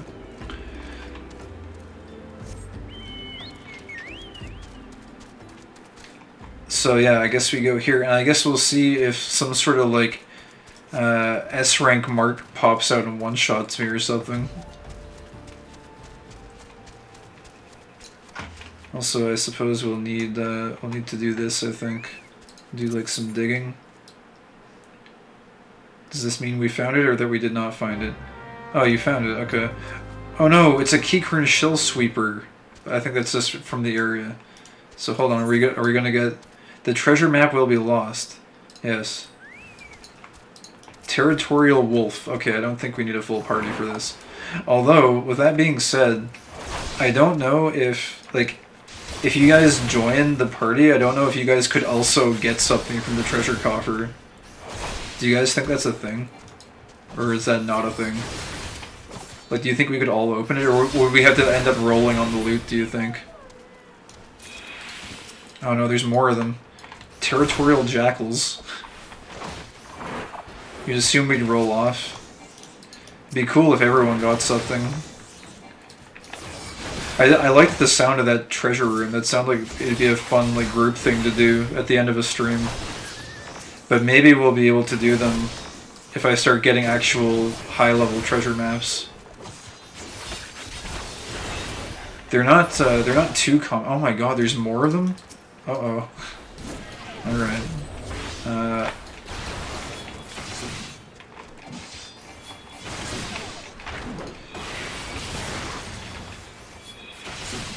They're actually a little bit high level for me. I'm only level 35. They're actually posing somewhat of a challenge here.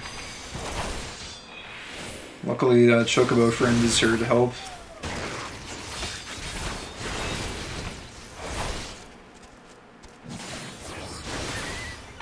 You defeat all the enemies drawn by the trap. Okay. What do we got? Ethereal linen shirt. 3 high potions of mind. Mostly looks like trash. What else do we get? 30 earth shards is like okay. A circle of peace leather. This might be good? Maybe. Oh. Hello, Arcusus. You're here to lend aid. I was about to be torn apart, possibly. I think usually the person who used the map gets their choice from the chest and everyone rolls off if you get a portal. Just hanging out in case. I see. Let's, what did we get here? Let's take a look at the chest. Ethereal linen shirt, Disciple of War. This is not a bad piece, actually. I think, is this actually an upgrade for me? It is.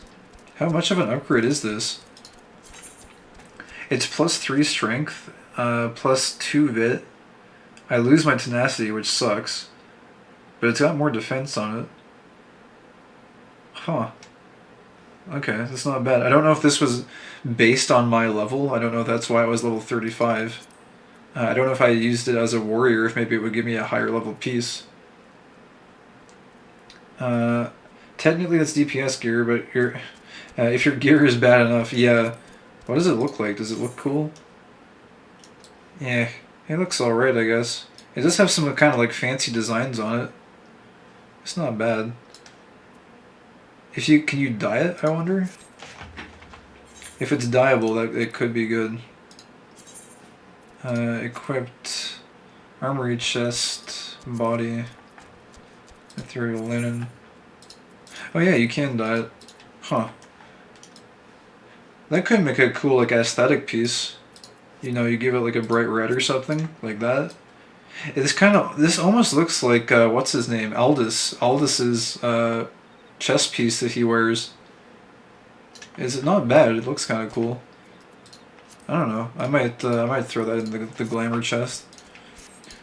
Anyways, we got one more to do. I'm gonna go ahead and swap to warrior just so we can see if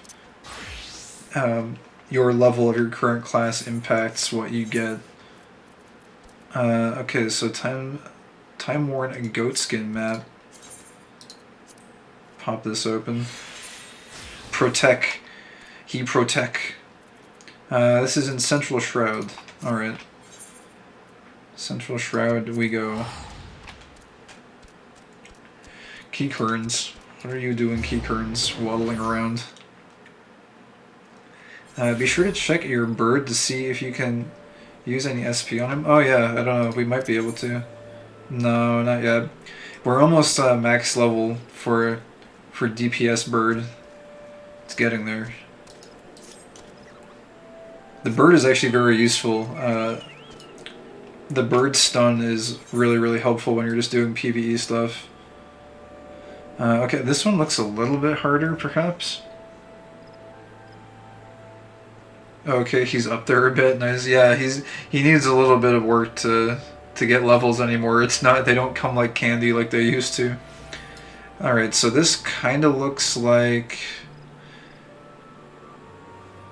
Ooh, this one's actually a little bit tricky. There's 3 dots, but there's lots of 3 dots on this map. It could maybe be there. It's next to a main road, it looks like. We might go check this area. Somehow though I feel like it's not this one. It's very hard for me to see. I was gonna try and look at the map while also looking for other possible locations, but I cannot see where I'm going. Oh, get up here. Jump. Bird. What are you doing? Jump. Please. Alright. It might be around here. Maybe. Wait a minute, why did the thing close? The window, can I... Where did it go? Can I get it back? Why is it gone? Oh, there, it's back again. Not ready yet. Oh, I was on the chocobo. Oh wait, treasure found. Oh, it was here. Okay. This doesn't... Okay, so... Wow, interesting. This looks like not quite the same. I suspected it was here because it looks very similar, but it's like... I don't know. There's definitely feels like there's some distance differential. But anyways... it's in your key items. Oh wait.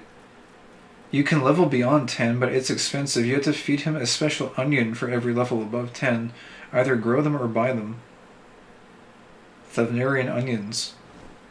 The map is your key items, gotcha. Have rank 20 Choco leveled a pre-challenge log. Pain. Oh. Oh geez, Alpha Grenade. It's only level 41 though.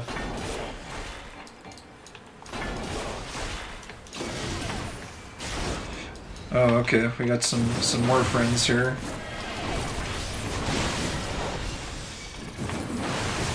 Oh jeez. Oh jeez. Oh, this... There's a lot of them. Alright, let's see how this goes.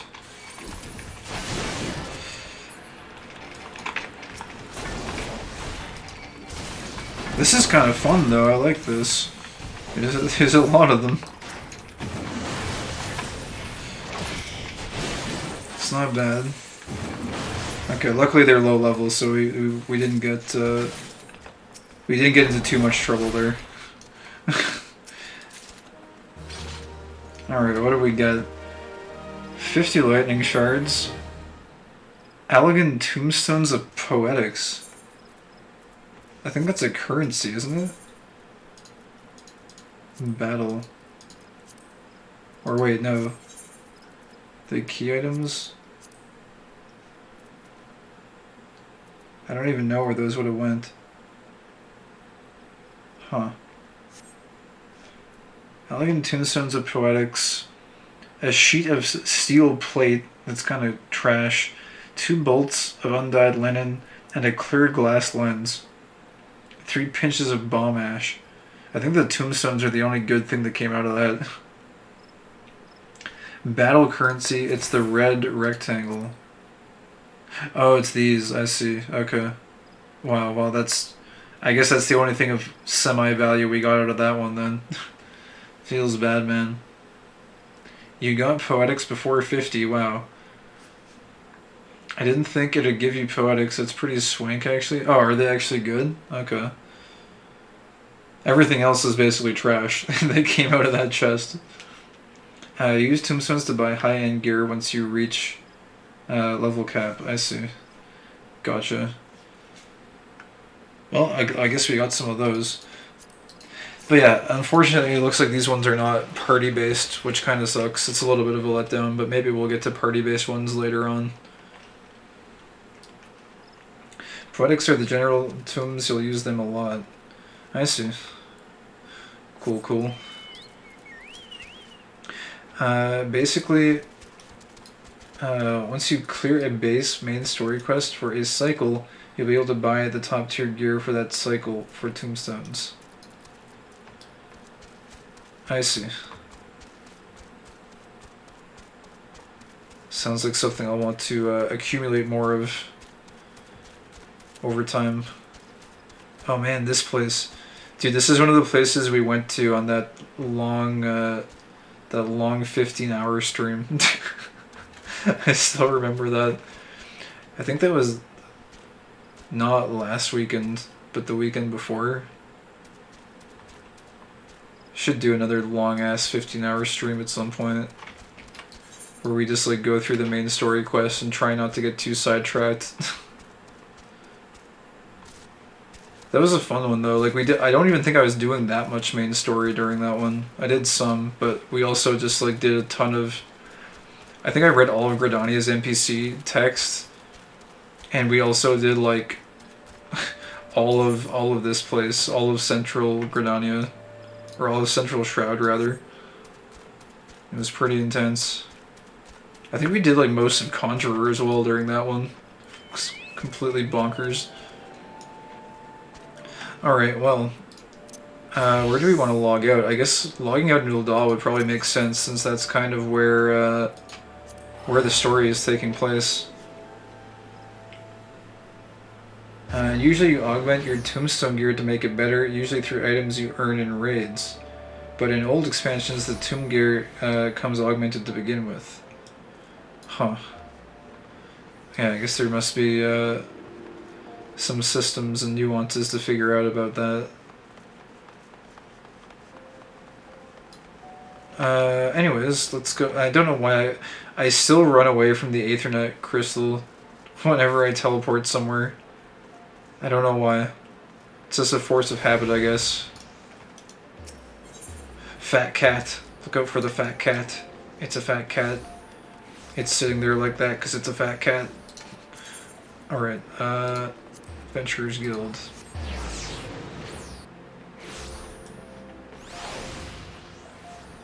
But yeah, not a bad day overall. We helped the Sylphs out. And that was about it. We got to go through the goo dungeon, the dreaded goo dungeon that nobody likes.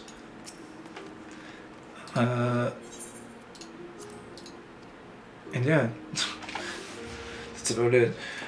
I might need to go back and go through the bottle, read those notes that I opened up to figure out what exactly was going on in the goo dungeon.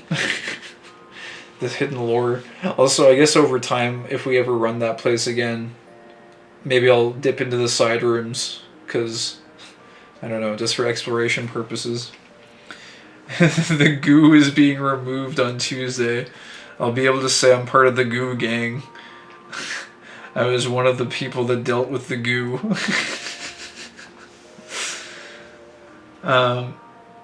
But yeah, alright.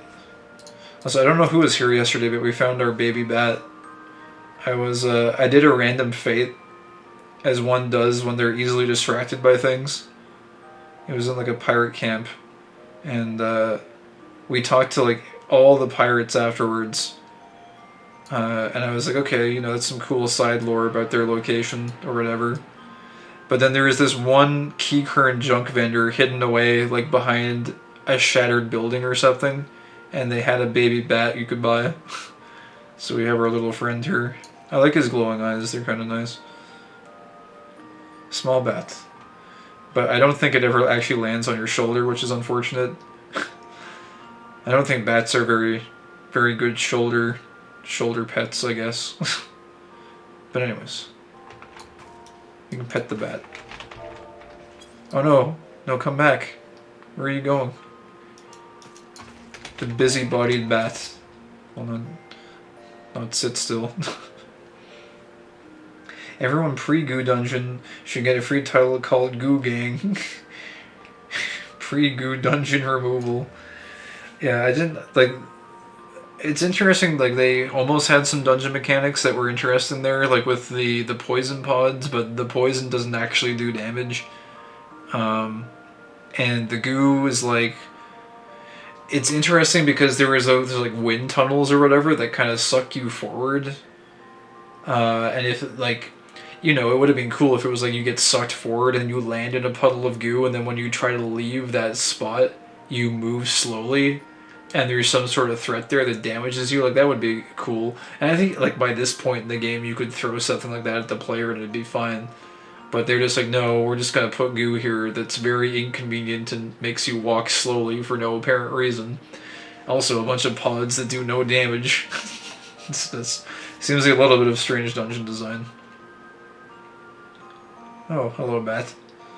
Bat is flying around in front of our face. Yes, you are a bat. You are very batty. I like how our character's head like follows it so intently. It's got that those cat-like reflexes.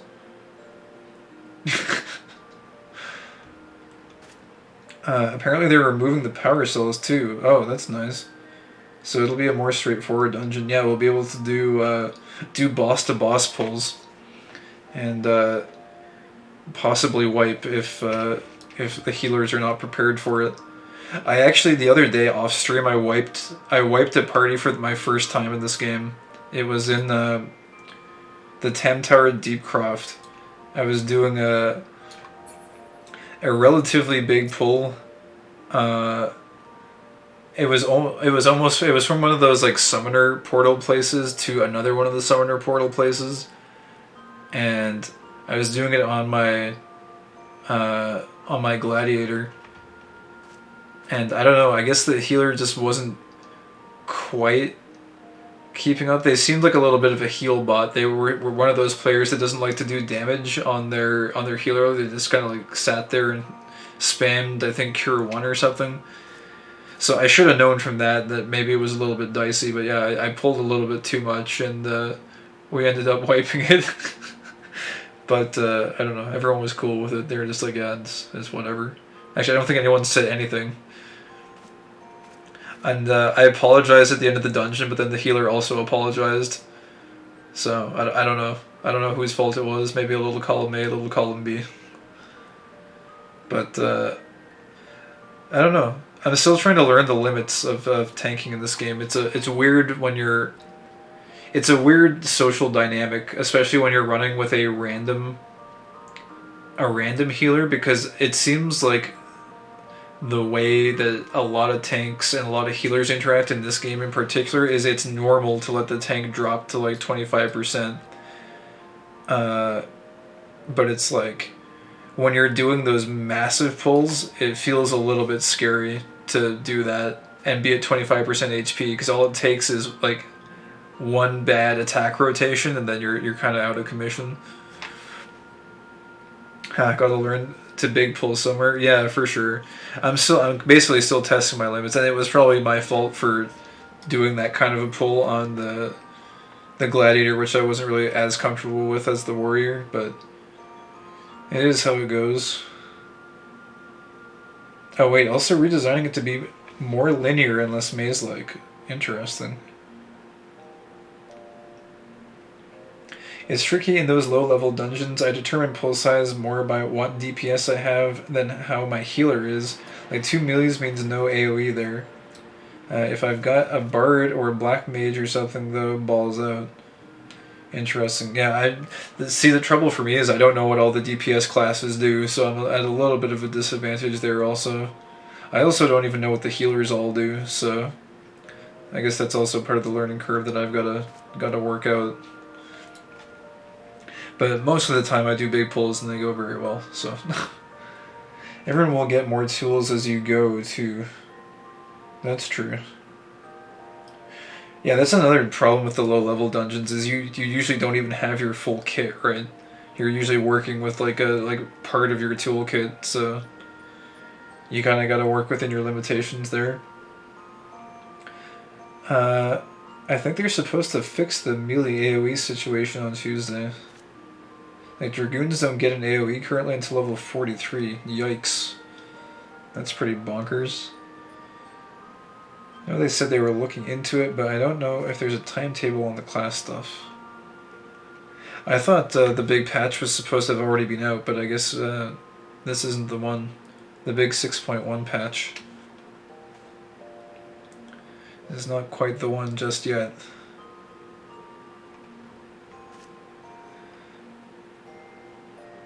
I'll have to see the final patch notes Tuesday. I guess we'll have some downtime on Tuesday as well. Hype. And I guess I'll get to see all the changes that probably won't impact me. I wonder if they'll nerf warriors. Do you guys think they'll nerf warrior? Because from what I hear from everybody, warrior is like very, very powerful. But I don't know if they would ever nerf a class like that in sort of like mid expansion. Do they have a history of doing that, or I don't know. They don't generally nerf things. Okay. Not too terribly anyway. They'll adjust it down, but it'll be small changes. Yeah, I probably don't even have the parts of my kit that really matter just yet. I will say though, it's kind of staggering to me how many abilities you get as a warrior. Like, I have so many abilities here, and I know I think it was actually you, Falcon, that mentioned like you can get like macros and stuff, but like without macros, I had to sort of devise a way to even hotkey all of my abilities in a way that made sense to where I wasn't like sprawling my entire hand across the keyboard to try and reach them. Because you get so many abilities as warrior versus you have like white mage, and it's like white mage is like you have your stone, you have your cure 2, and like you've got your regen and your arrow, and it's like, okay, this is all you've got. This is it. Very concise, very consolidated toolkit. And then you've got warrior, and it's like you've got your friggin' inner beast abilities up here. You got overpowered chains into Mithril Tempest. You got a whole line worth of mitigation cooldowns you can pop. It's crazy, man. You're a stone mage till 71, then it's glare mage. I don't know, I just found it interesting that Warrior's kit is like so decked out with utility. It's kind of bonkers to me. And then you have the basic white mage.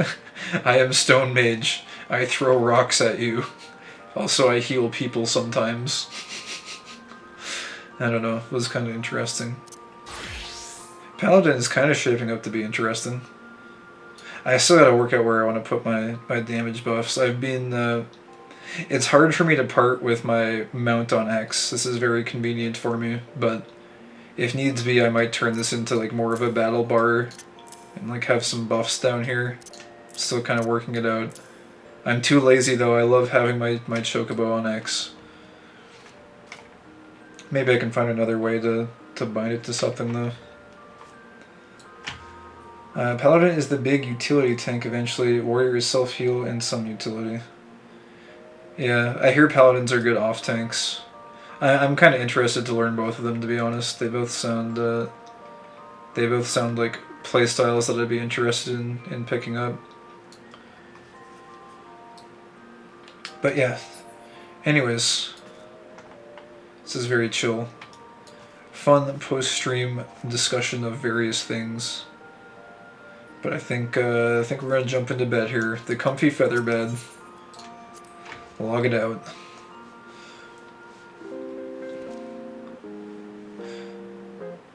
Gotta go to sleep in our armor.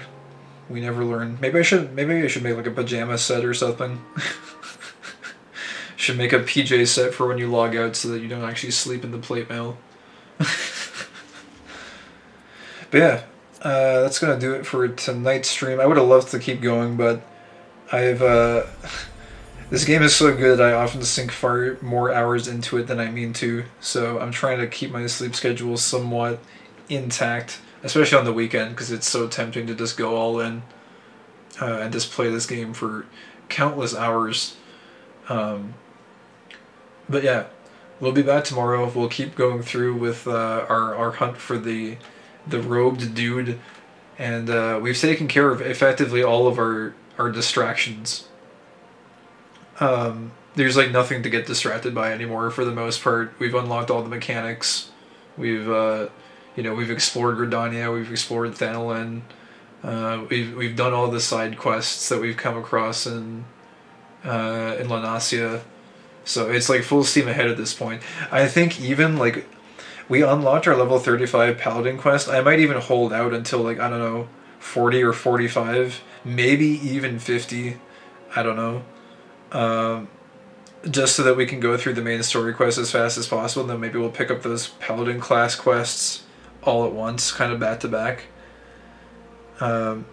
Nah, you don't think so? You don't want to do that? You think I'll have a bad time? I think we can hold out until at least 40. We can do like level 35 and level 40 quests back to back.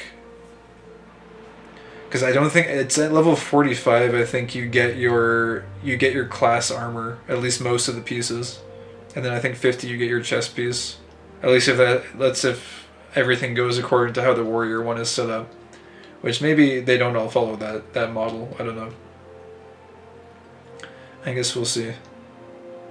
Yeah, you get abilities. That is true, but I mean, we're so far ahead in the main story quest. I think the level for main story quest.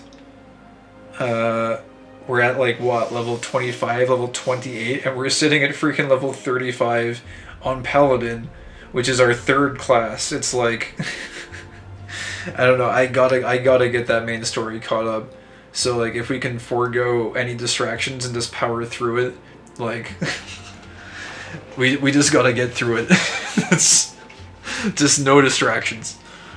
But yeah, anyways, that's gonna do it for tonight. Thank you guys so much for hanging out. It's a lot of fun. I feel like it's a lot more engaging usually and fun when we're going through the main story quest and I'm not getting sidetracked by doing like random fates and like going off into the bush somewhere and just doing random garbage.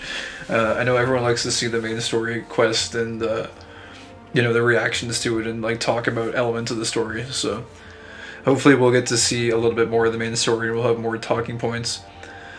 But yeah, I am traditionally terrible at ending streams, so I'm going to go ahead and wrap it up here as best I can. Thank you guys again so much for watching. Hope everyone has a great night, and I will see you guys again tomorrow, probably sometime between 6 p.m. Eastern and 8 p.m. Eastern, as usual. And yeah, I'm going to say a redundant thank you one more time, probably for like the 4th time.